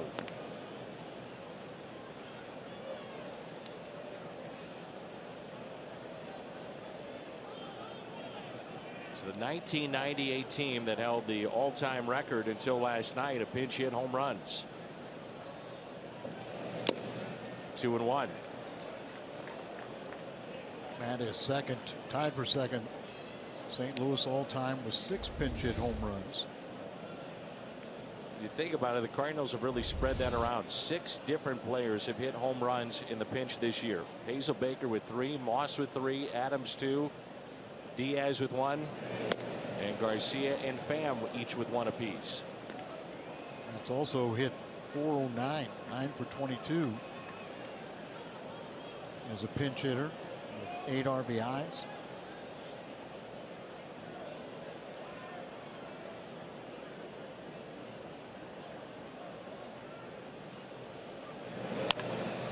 One is pulled foul. And you kind of wonder what his value would be on the market. Matt Adams. I'm sure there's a lot of clubs that would love to give him the 600 at bats and just see what the numbers might be. I think a lot of clubs look at him as a DH, but the Cardinals have double switched with him for defensive purposes. He plays a very nice first base. Exactly. Garcia was off with the pitch with 2 outs and a 3-2 count. A lot of interchangeable parts on this team. So when Moss gets hot, where do you put Adams? Yeah, well, I mean, it's just like you got Carpenter coming back, and Mike Matheny's going, well, I can't guarantee he's going to be second base or short or third base. But for a player, he would like to know that it's one or the other and play steady at one position. Adams is called out on strikes. Cardinals strand a runner. It's 5-2. 5 with 85 pitches, 6 hits, couple of runs, both were earned, walked 1, 3 strikeouts along the way. One aspect of this game he's going to look back on and say, all right, got the job done here. 5th inning, fell behind 3-0 on Suarez, came back to strike him out, then Votto with a runner at third. Got him the ground out. So runner at third, less than 2 outs, and pitched out of trouble last inning. Might be the first time in the last 3 or 4 starts that he didn't get drilled by a That's comebacker. a positive. Yeah, that's a positive too. His right heel has been spared. Exactly. Here's Adam Duvall, who is 0 for 2. This is our Chevy call to the pen. Matt Bowman, his stock is rising late in this season. Rule 5 pick, and now he's one of the more reliable relievers for Mike Matheny.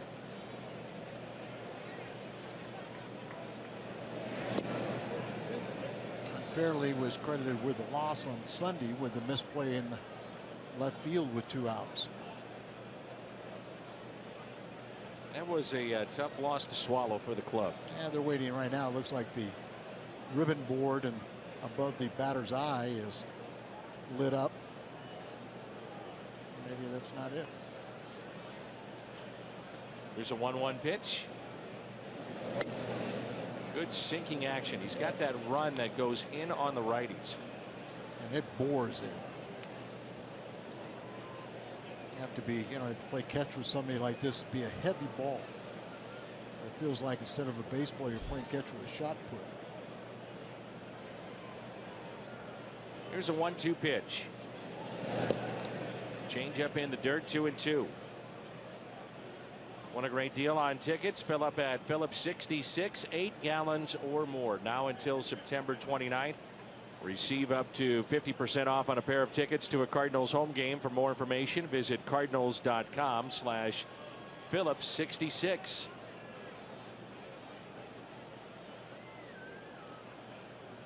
The 2-2. The fly ball out to shallow right near the line. Piscotty over.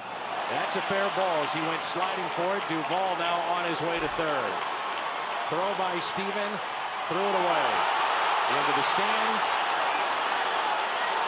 And it is a dead ball. Run will score. Duvall makes it 5-3. Scotty has been so good out in right field and has made so many great plays. And this one,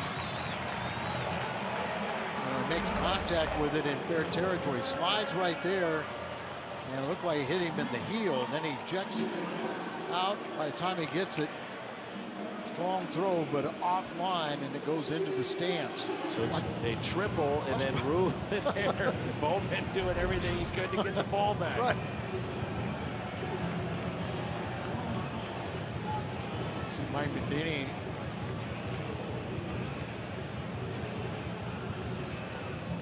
Mike can argue all he wants. He's not going to win this one. The ball bounced in there, and it wasn't a fan interfering with play. That ball bounced in there, and he tried to take it out of his glove.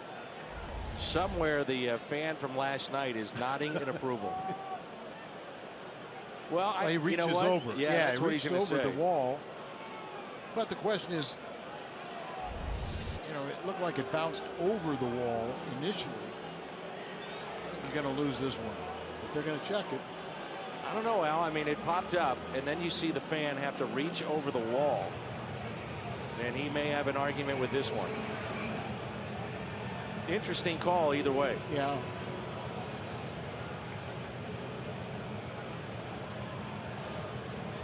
Bowman's going to have to grab a baseball and autograph an apology letter. See right there, but there's that signage that sticks out. I'm not sure he's going to have an argument with this one. And it's interesting that all four of them got together like it was not a reviewable play.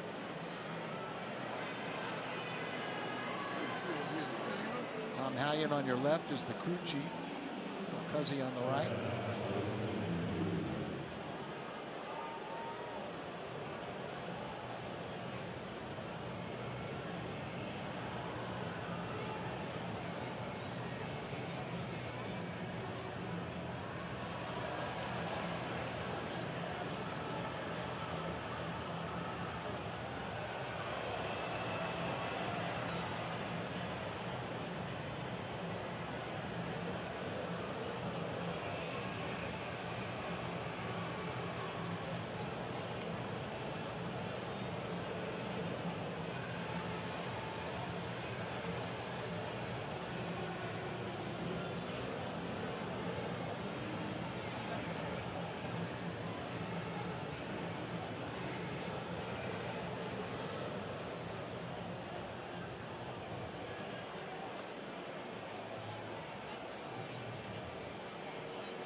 So we'll show it one more time. So it hops up. There's the signage.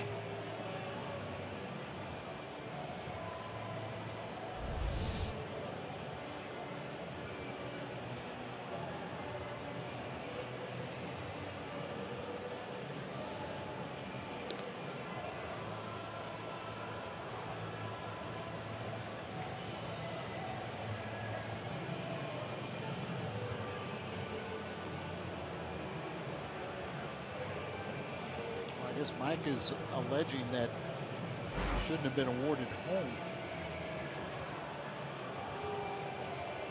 They were saying there was no fan interference, so the runner scores. Mike saying there was fan interference and the runner should be held at third base. Sure, if there's fan interference, runner was at third. he would stay there. If not, he scores. Why not try it?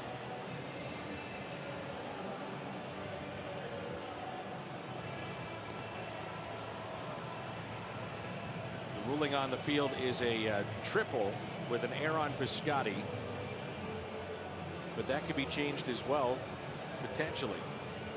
Find out. And he'll be back to third. Nice going, Mike.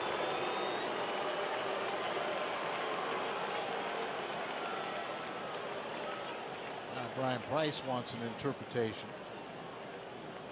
All plate umpires. Scott Berry said, go to the crew chief. Don't talk to me.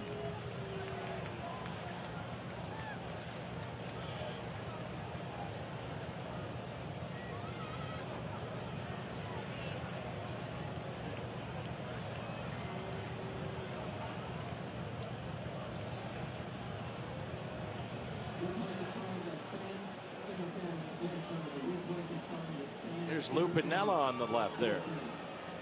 I was talking to Lou before. He's a senior lieutenant for All Jack, the hierarchy of the Reds. Really got a good team going.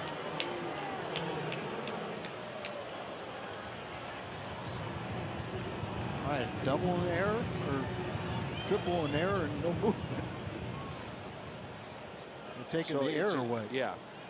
So it's a triple, no error on the play, and here is Brandon Phillips, and all that time Bowman is just standing out on the mound.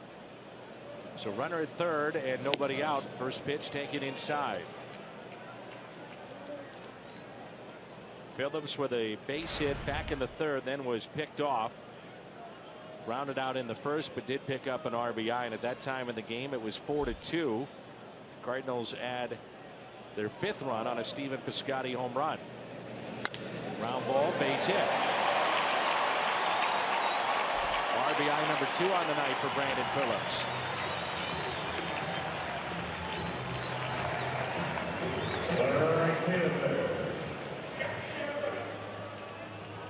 Brandon Phillips is happy about that.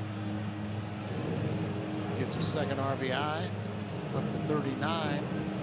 But Bowman, more than 60% of the time, hitter's going to ground into a ground ball. That's the kind of play too that Piscotty, I'm sure, is kicking himself. It was a tough play, but one that he makes. Yeah, and he'd be the first to tell you he should have made that play. Now it's Schebler representing the tying run. Off the end of the bat, little squibber that rolls foul. Schebler has singled, also flied out to left. Clubs like the Reds that are rebuilding, you get a lead, you got to keep on adding on to it. But if you let them hang around, they can play you very, very tough. Here's an 0-1 pitch. All kinds of room open on that left side of the infield.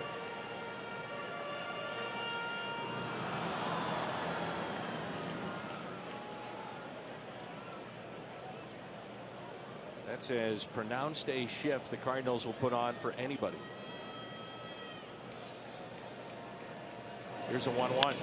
There's your ground ball. How about 2? Garcia, Jerko on to first. It's a double play, but the Reds, I'm sure, will take a hard look at this. Was Jerko on the bag on the turn at second base? That is your third baseman that is making the turn on the double play because of the shift. Yeah, so 4-5-3. Kind of a high throw, and it looks like he's not on the base. Get the out at first, but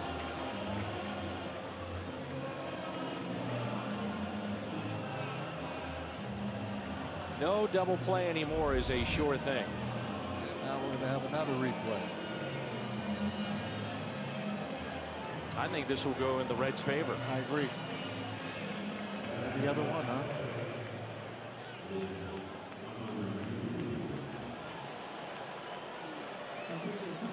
That is not foreign territory there for Jed Jerko. Played a number of games and innings at shortstop. Throw was a little high, but he's off the bag. Fans have just seen it up on the video board, and their reaction is that the runner, Brandon Phillips, will be safe at second base.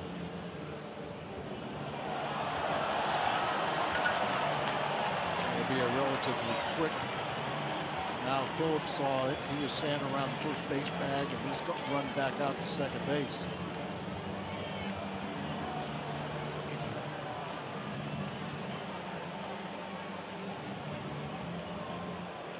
This is some exciting stuff.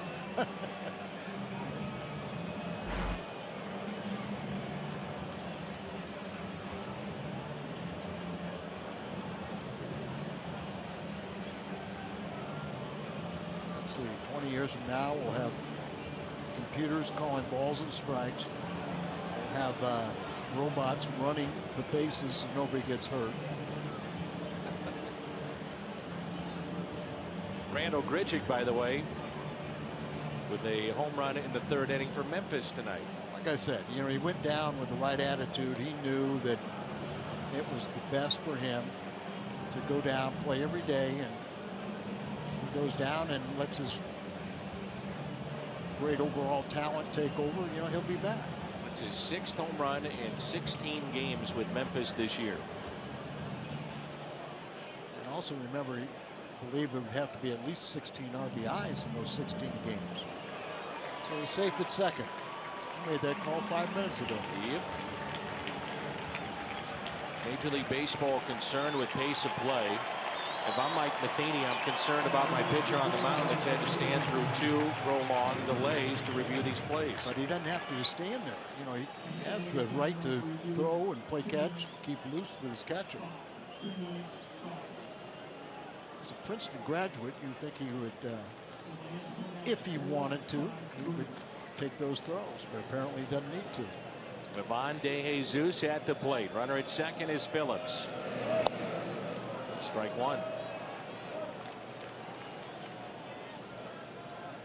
You know, you think about some of the little things that have happened here tonight.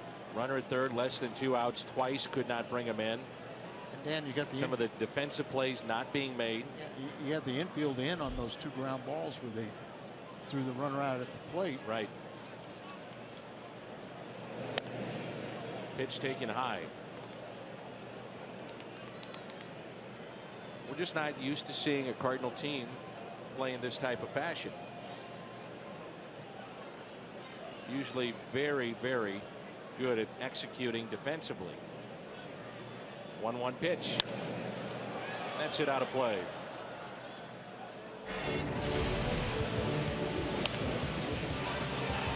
Trapped off, but Pham stays in the rundown long enough to get runner at second and third. Here's another one. You got the infield in, trying to score.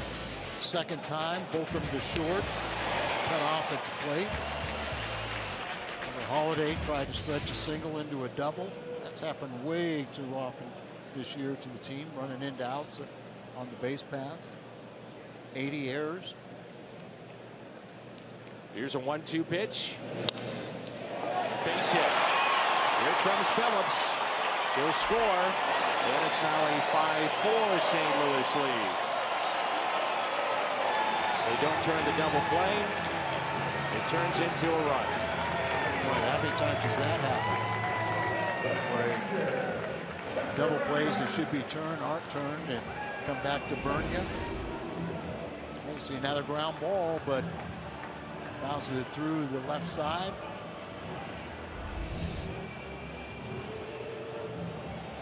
Three hits in the inning. You think about the ball that could have been caught by Piscotty and right, then the base hit by Phillips. Shepler hits into what should have been a double play. Bowman, for all intents and purposes, should be out of the inning.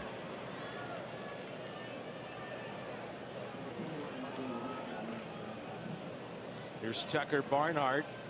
Michael Lorenzen is getting loose in the Reds' pen.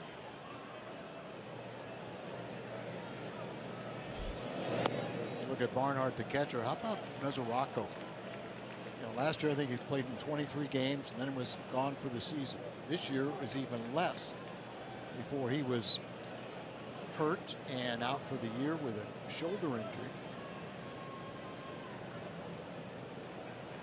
Here's a 1-0 pitch. Also dealt with concussion issues. Changeup drops in for a strike. 1 ball, 1 strike.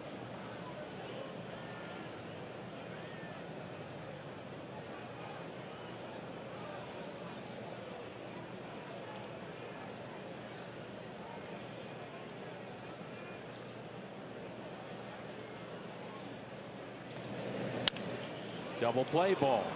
Peralta, Garcia, double play. 6-4-3 on the double play. Reds pick up a couple. They've out hit the Cardinals 9-8. It's 5-4 as we head to the 7th.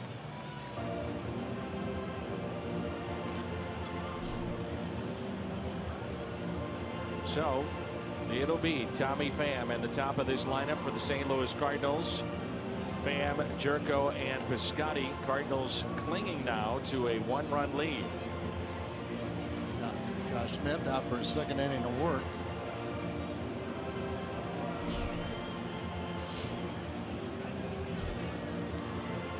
We have been very productive in our home run inning. Love to see us break open here.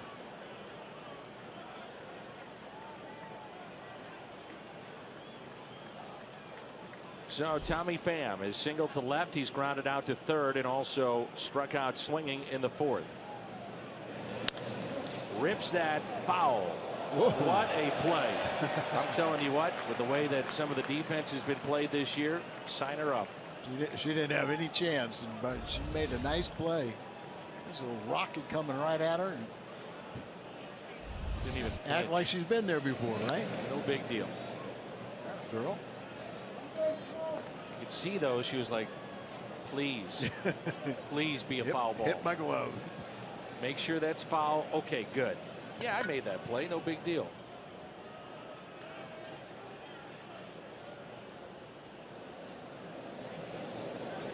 Well, my 20 years in the future, there'll be a female baseball player. Oh, really? Could happen. You never know. Could happen. Why can't it? Here's a 1-2 pitch to Tommy Pham. On its way. Ooh, just a bit high. Happy 59th birthday to Paula Ellis. Never misses a game on Fox Sports Midwest. That's Paula Ellis. Right-hander throwing in the Cincinnati pen. 2-2 pitch to Pham. And he swings and misses and strikes out. So the 2nd inning work for Smith. He has struck out 2. He's walked 1, has not allowed a base hit. That's the pitch they talk about with him that can be very good. Slider off the plate. Tommy expanded his zone, got himself out. Jerko last time up looked like it was going to be another home run for Jerko, but brought back in by Shepler. High fly ball lifted down the left field line, and it's hooking foul. That was a hanging breaking ball that said hit me. Yeah, most of the time Jerko, when he jumps on that first pitch, it's a fastball, but if you get a hanger, you can adjust to that one real easy too.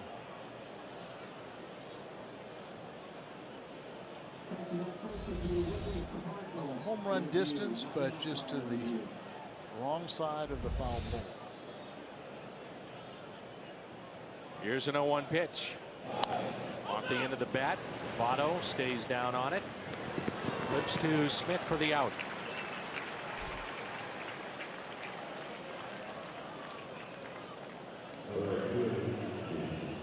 So with 2 outs and nobody on, it brings in Piscotty, who is homered tonight. Scored a couple of runs. Arcia in the driver's seat. Cardinals with 9 games this year, 4 or more home runs. From 12 through 15, 9 total. What's interesting about the 9 this year, the Cardinals have actually lost a couple of games in which they've had 4 or more home runs. 2 times, including last night. Breaking ball and a strike. Hard to do, isn't it? You hit 4 home runs, usually you win. There's no doubt. Well, one of the things that contributed was all 4 of them were solo shots, right? Here's an 0-1 pitch. See, that's the pitch right there that Smith Got Pham on. And that strike on Piscotty. And here's his home run from back in the 5th. Home run number 15, RBI number 60. Here's an 0-2. Right down the middle, looking for something else. Good work by Smith out of the pen, and it's time to stretch. The Cardinals with the lead by a run. It's 5-4.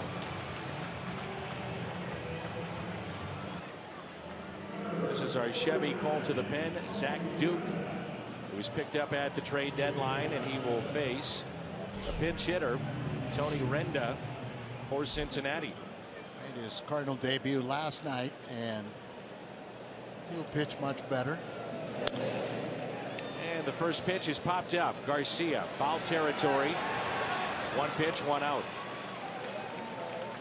Well, you could be a 10-year vet, whatever it is, like Duke, and still, the first time you come to a new ball club, you try to do too much. His control was a little bit off yesterday.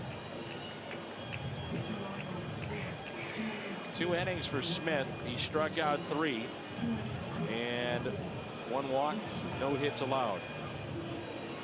So good work in those 2 innings. And it brings in the top of the lineup and Tyler Holt. The Passmore family reunion is here tonight, led by Kyle and Lauren. I want to say hi to family and friends back home in St. Louis. In particular, they say hello to Justin, who couldn't be here tonight, but that's the Passmore family reunion. See, 54 appearances, 53 with the White Sox. That was leading the American League.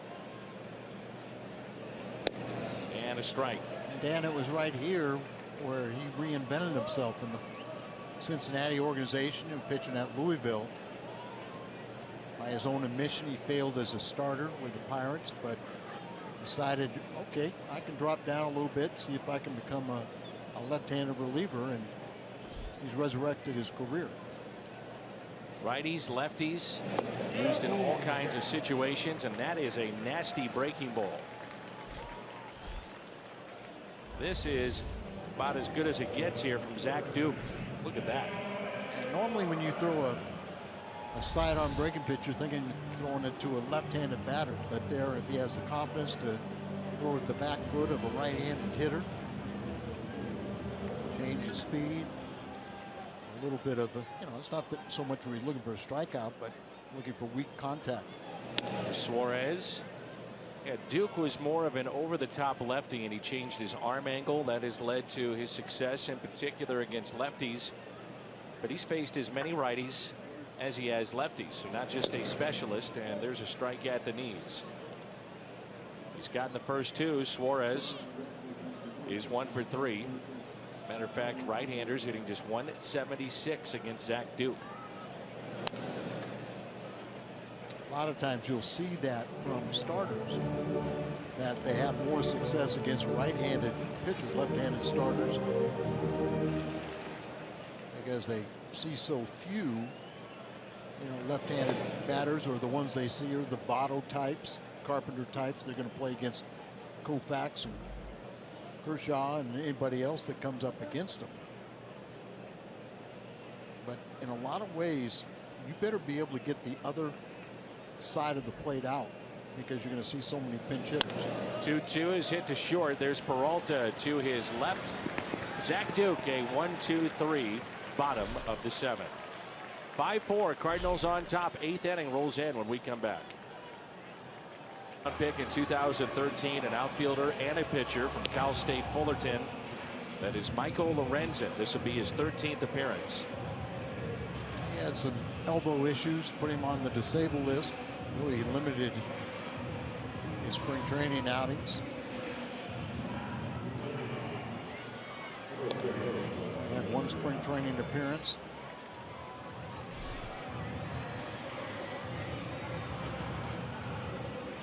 Sprained right elbow.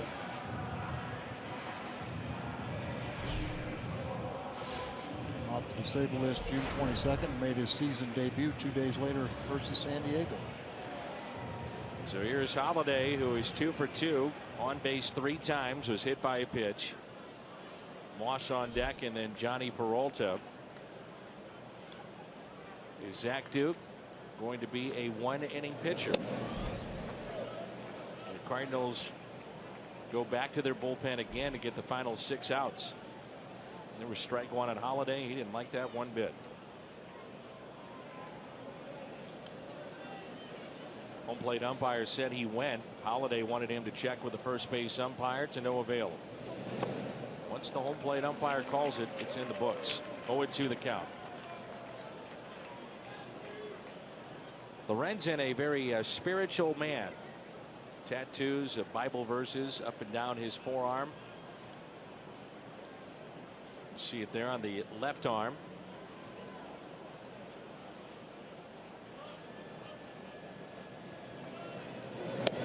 And a strikeout of Holiday. I don't like that one either.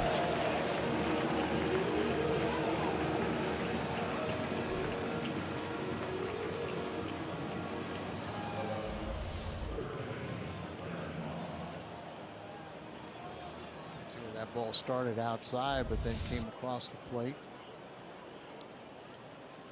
1 out, nobody on. First strike was definitely inside, and the second strike was on the black outside. Shift on here for Brandon Moss. First pitch to him. Ground ball. 2 outs.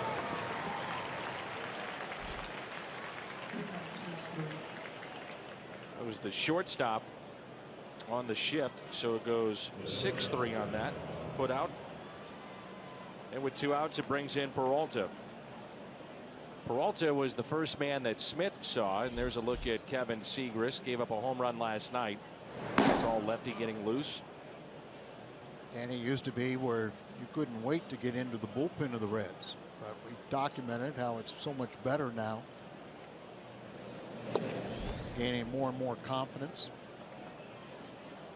This will be the 3rd inning for the bullpen today, and we're still looking for our first hit. Just one base runner, a walk to Garcia. 1-0 pitch. 96. 2 balls and no strikes.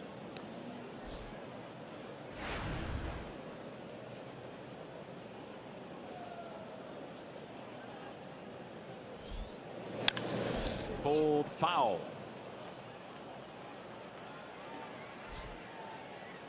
Watch tomorrow's early start against the Reds on your phone, tablet, computer. If you're away from TV, you can't see it on Fox Sports Midwest.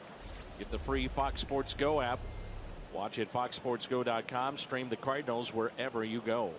Early start, right? Very early St. Louis time.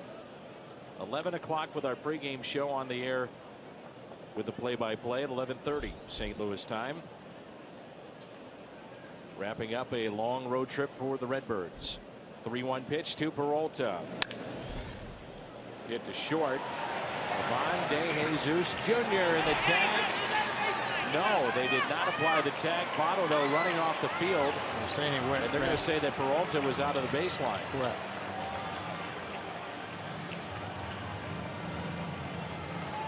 Mike's going to say, oh, well, you had to give him an opportunity to avoid the tag.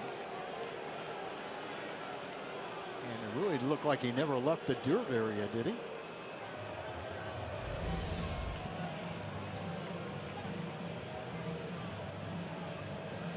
You can't say that that's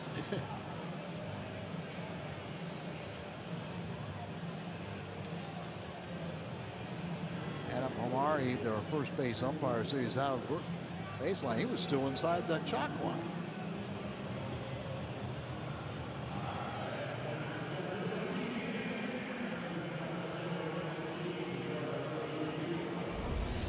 A third replay.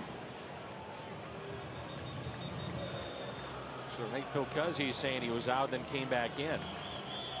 Well, every right-handed batter almost has to start on the grass.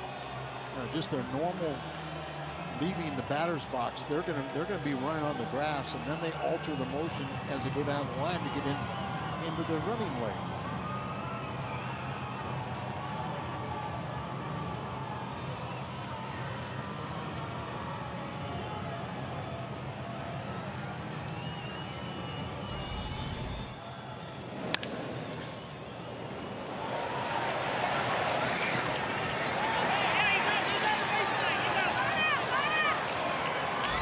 So he's called out of the baseline, and Mike Matheny going to make a change here.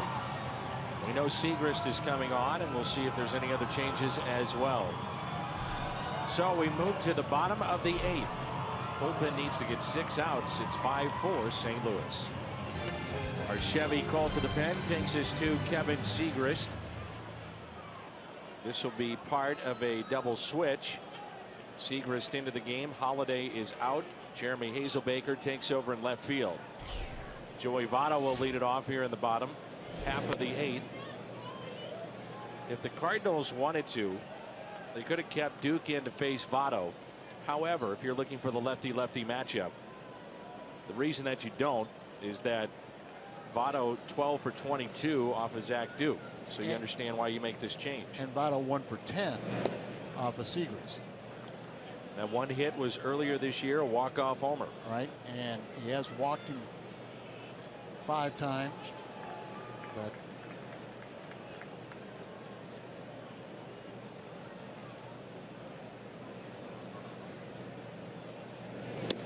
fastball and a good one. I'm sorry, I looked it wrong. It was, if you saw the graphic, 2 for 13 with a home run, 4 walks, 154 average off Segrist.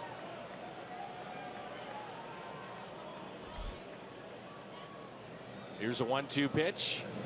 Breaking ball, and it's taken in the dirt. Votto tonight, RBI single in the first. He's grounded out to first and grounded back to the pitcher. And, you know, Segrist worked very hard on that breaking ball to left-handed batters in spring training. And it's become an effective weapon for him.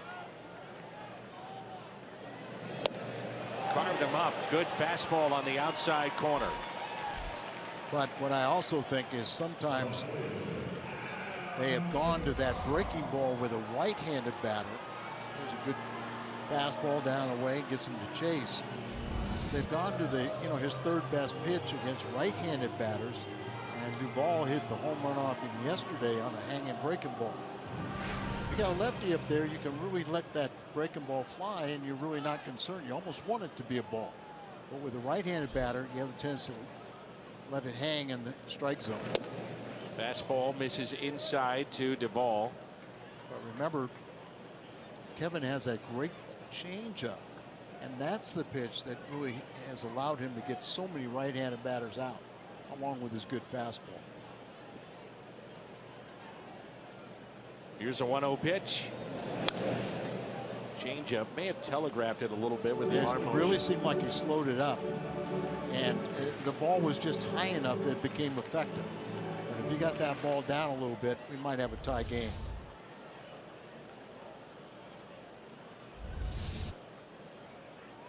One ball, 1 strike. Duvall with the triple, run scored back in the 6th.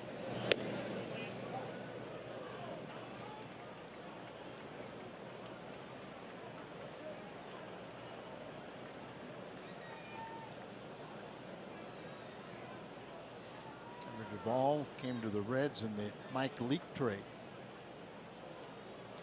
Late bloomer. He was a boomer this year. 26 home runs, 71 RBIs. He plays a good outfield too.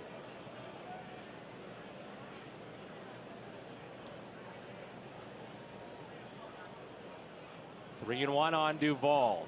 26 home runs this year. Molina sets up inside. And he walked him. So the tying run is aboard. This copyrighted telecast is presented by the authority of the Cardinals and may not be reproduced or retransmitted in any form. And the accounts and descriptions of this game may not be disseminated without the express written consent of the St. Louis Cardinals. We know Brandon Phillips has pop, not to the tune of a few years ago, but 6 home runs, and you have to be careful with him. Second walk that the Reds have received tonight. The other was Holt back in the 2nd. He's 2 for 10 off of Segrist.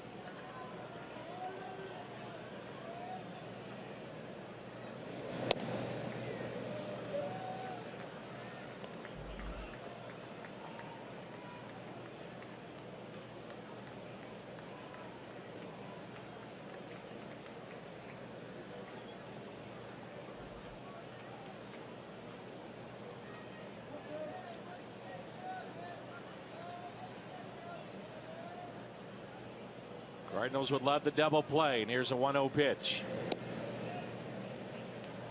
1 ball, 1 strike. It's a new wrinkle that Siegrist has, as you mentioned, with that breaking ball. And some of these hitters, I think it surprises them when they see it. They know it's in his arsenal now with all the scouting reports, but getting that information, then seeing for the first time, is a different story. Seeing it while you're in the batter's box looks a lot different. Here's a 1-1. 1 ball and 2 strikes. And we talk about all the time how you know, hitters try to take away pitches. Meaning, you know, if you don't think a guy can throw a certain pitch for a strike, you don't worry about it. Still got to go up there looking fastball until you get 2 strikes and then protect. Last home run for Brandon Phillips was all the way back on May 7th. He had 2 that day, none since. The 1-2 pitch from Kevin Siegrist. Instead of check on the runner, Duvall at first. Duvall with 2 steals.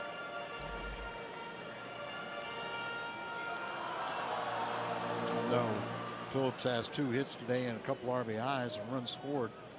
It's 278 at bats since his last home run.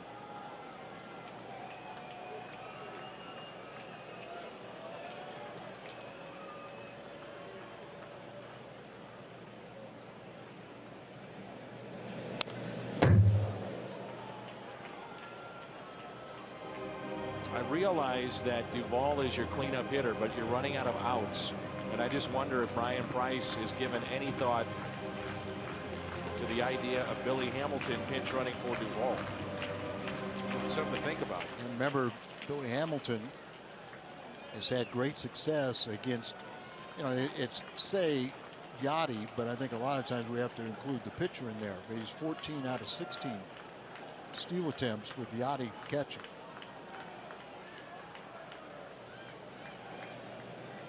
1-2 pitch gets through Molina. The pitch in the dirt. Now Duvall in scoring position. 6 home runs, by the way, for Brandon Phillips. He hit 5 of the 6 in a 3-day period in May. Rare to see a ball get through Yachty that's right between his legs. Wild pitch.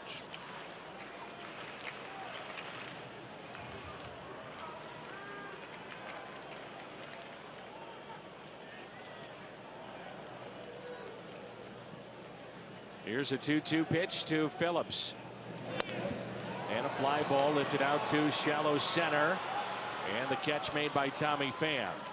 Duvall back into the bag at second base. Don't miss St. Louis's biggest office party and the workplace wellness event of the year. It's the Biz Dash, Thursday, September 15th at Ballpark Village. Live music, company tailgates, and more. Fox Sports Midwest presents the Friendly Industry Team Competition.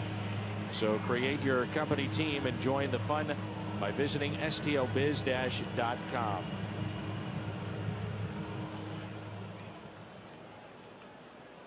So key out there is Phillips. And here is Scott Schebler, who is singled, flied to left, and grounded out. The hero from last night.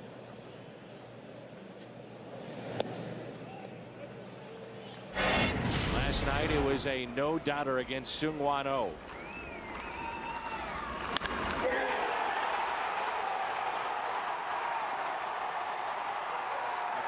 Kept on getting fastballs and finally he turned on one.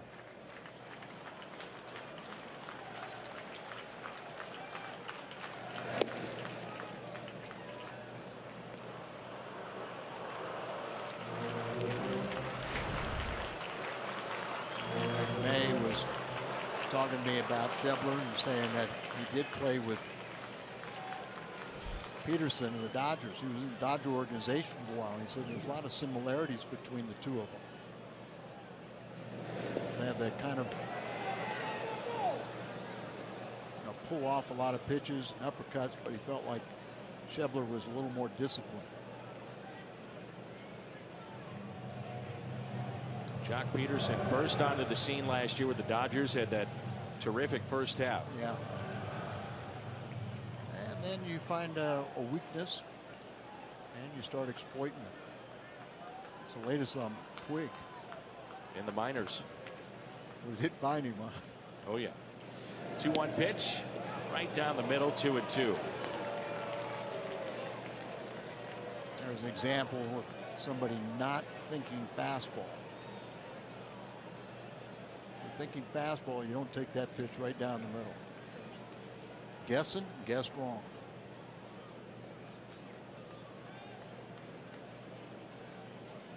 It's a breaking ball, see if it bounces it. Ooh. Hanger. What's on tap is presented by Budweiser. Early start tomorrow. Mike Leake against Brandon Finnegan as our coverage begins at 11 St. Louis time. Schebler wears a mouthpiece. Sometimes they do that to kind of relax a little bit. Some guys bite down so hard on their teeth and tighten up everything, so they think the mouthpiece can kind of loosen them up.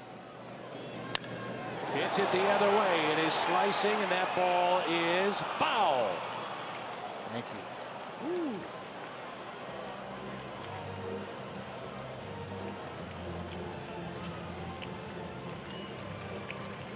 Not a lot of foul territory, but you just hope this would be foul, and it is. Schebler could run too, so that would have tied the score and put him in scoring position.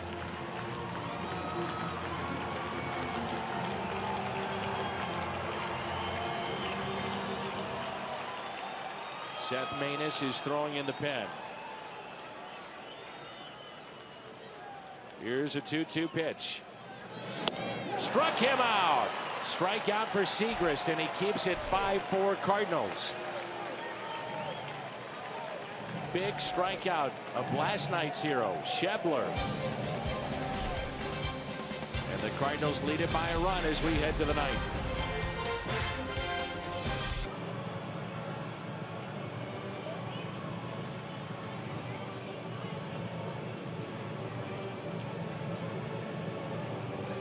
Molina trying to extend his hitting streak to 17. Thank you, guys. He walked in the first, grounded into a fielder's choice, grounded out too short. It's 2 for 3 off Lorenzen, who's in his second inning of work. Seung-Hwan Oh is throwing in the pen, and Molina is hit by the pitch.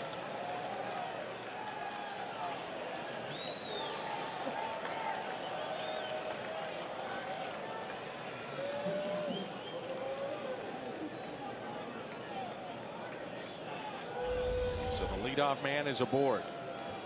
Just took off. He hits him up on the bicep, left side. Greg Garcia off of the Lorenzen is 2 for 3 with a home run. Take that, won't we? And tonight, Garcia with a bases loaded single in the first inning and walked. Fastball misses in at 95. Drove in 2 with that single in the first. Hazelbaker, part of the double switch, is at the on deck circle.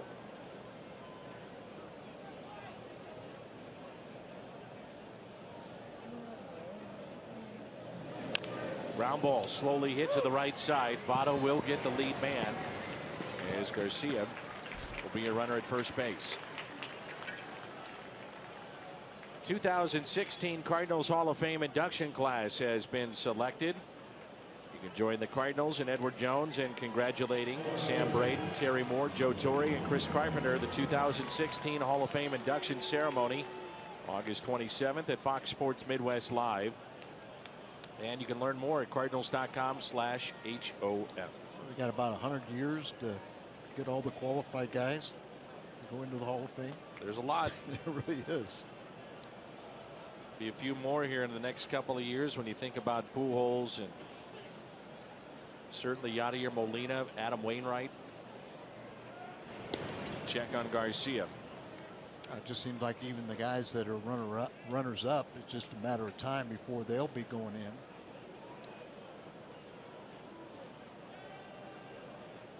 I think the Cardinals with 125 years of history, you know, for those so many guys that are worthy. That's well hit into center. Over to make the catch, though, is Holt. That line drive off the bat of Hazelbaker, and back to first goes Garcia.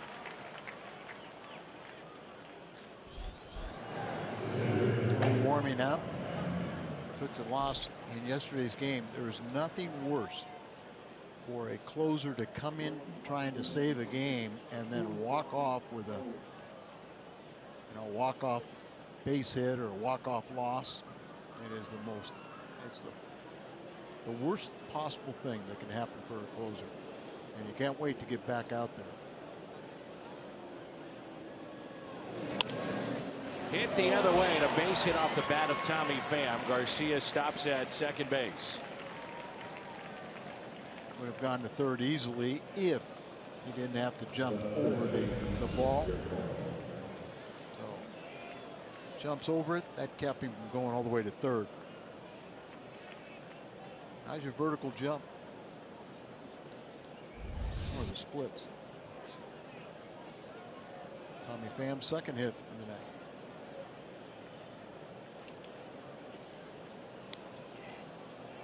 This becomes a big at bat here for Jed Jerko. 2 outs and 2 on. Top of the ninth, 5-4 St. Louis. 1-for-1 off of this pitcher.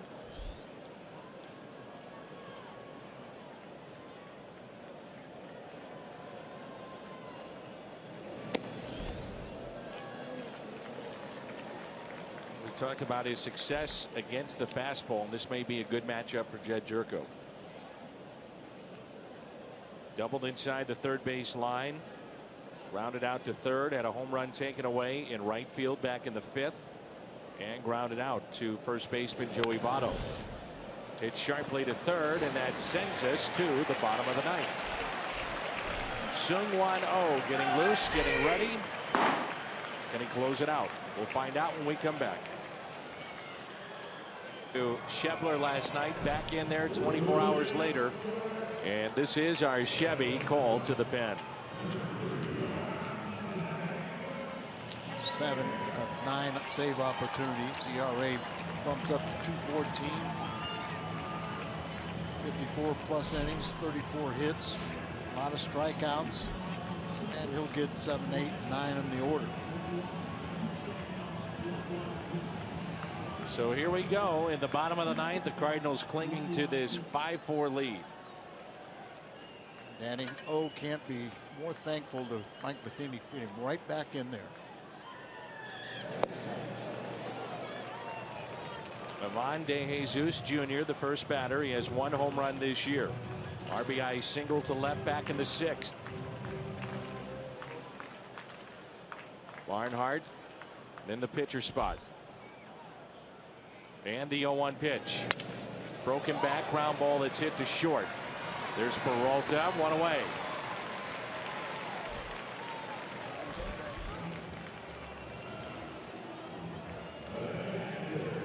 Post-game show with Scott Warman, Ricky Ankiel coming up.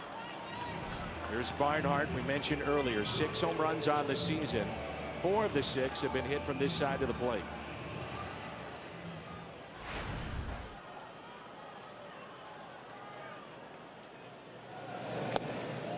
Took something off that pitch at 72 miles an hour.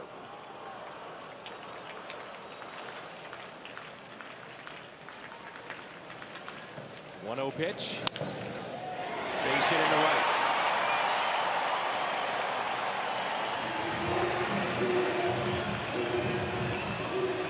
Well, you would think this would be Billy Hamilton time.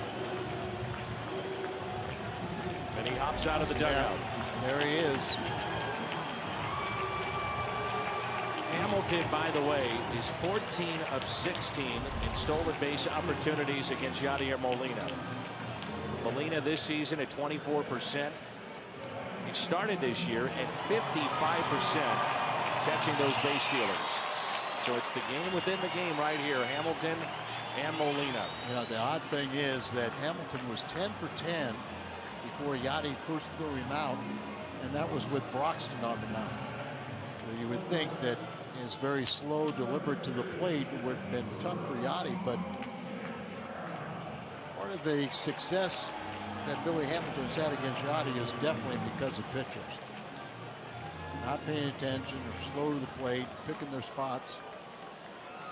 But he definitely can put pressure on the defense.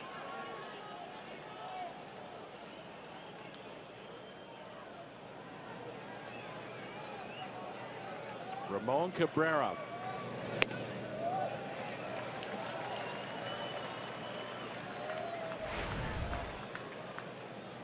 The major league average of catching base stealers is 29%.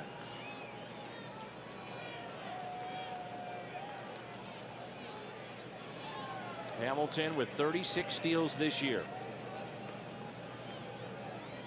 Not running, and a strike. 1 ball, 1 strike.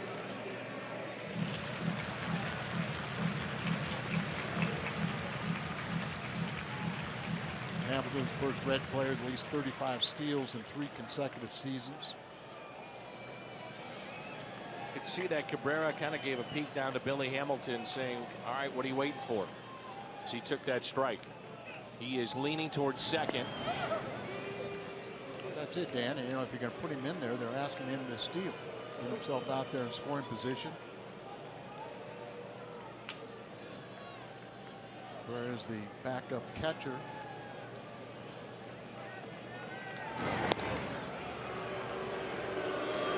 Talk about pressure on defense, but also pressure on O.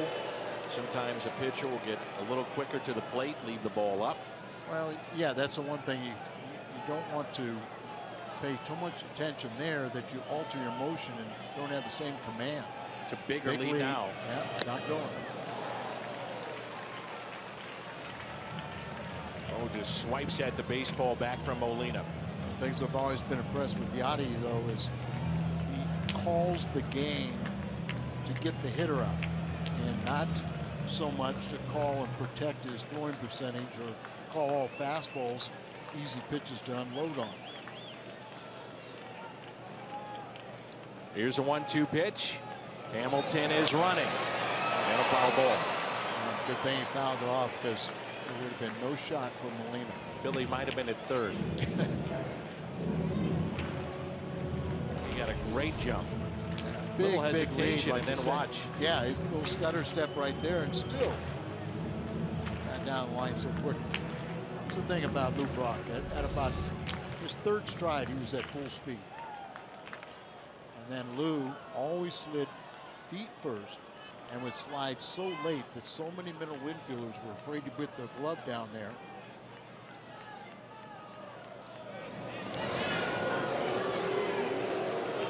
Reasons why you throw overs, you want to take the spring and the life out of the legs of a base stealer. Get him kind of conscious of going back to second and not taking that walking lead.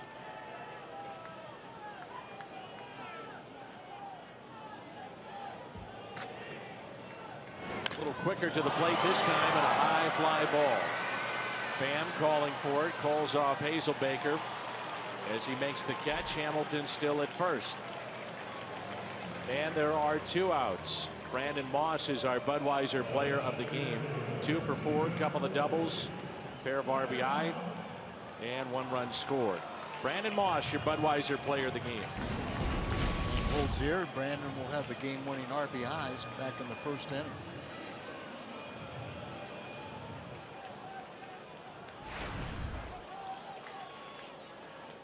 Billy Hamilton is there to run, and he's still at first base. Yeah, it's. Hopefully he'll say, I just never felt comfortable. There he goes. Throw by Molina to second. Not in time. Hamilton, the stolen base, number 37. And he is in scoring position. A couple of years ago, the Reds, in their stretch run, brought up Billy Hamilton. He was here for one reason, to do this in September. But doing it with 2 outs. Yes, he's in scoring position, but O's in the driver's seat. All he has to do is get the hitter out. Outfield not very deep. Here's a 1-0. Clearly very tough to get Hamilton. 2 outs, crack of the bat. He's off and running anyway. Even with the left fielder, center fielder, and to an extent Piscotty fairly shallow in the Cardinals outfield. I don't think there's any of the outfielders can throw out Hamilton. 2-0 pitch, 2-1. He has that ability when, if the count does get to 2 strikes, he can kind of look in. If he sees the swing started, he's off to the races. And unless he falls down, he could score on a single to the outfield. Here's a 2-1 pitch by Seung-Hwan Oh. 2-2. Good pitch right there. Like a good slider off the plate. Nice pick by Molina. Soft hands. Cardinals trying to hold on. 1-run lead here in the bottom of the ninth. Hamilton, your runner at second base. 2 balls, 2 strikes on Tyler Holt. Managers have made their final plays. It's up to the execution of the players. The 2-2 pitch. Instead, O steps off.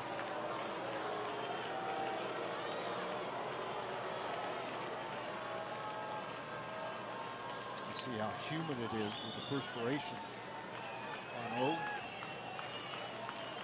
The 2-2. Almost hit him. Don't see O throw inside very often, but let's set up a slider right now. Slider off the plate. Get him to go fishing.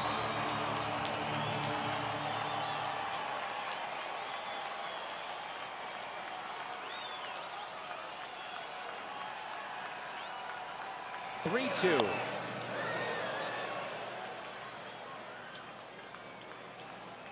And I thought you brought up a very good point about last night with O. You know, he's so good at throwing and working the outside part of the plate for hitters.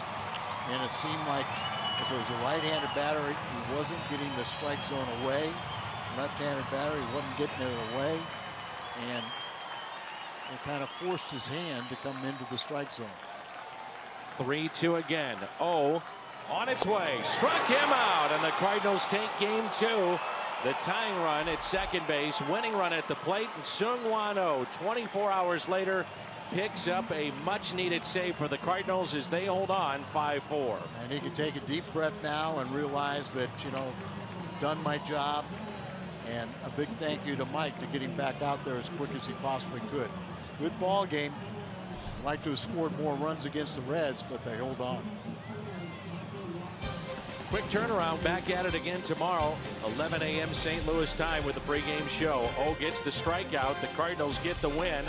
St. Louis now 57-50. Postgame show comes your way next.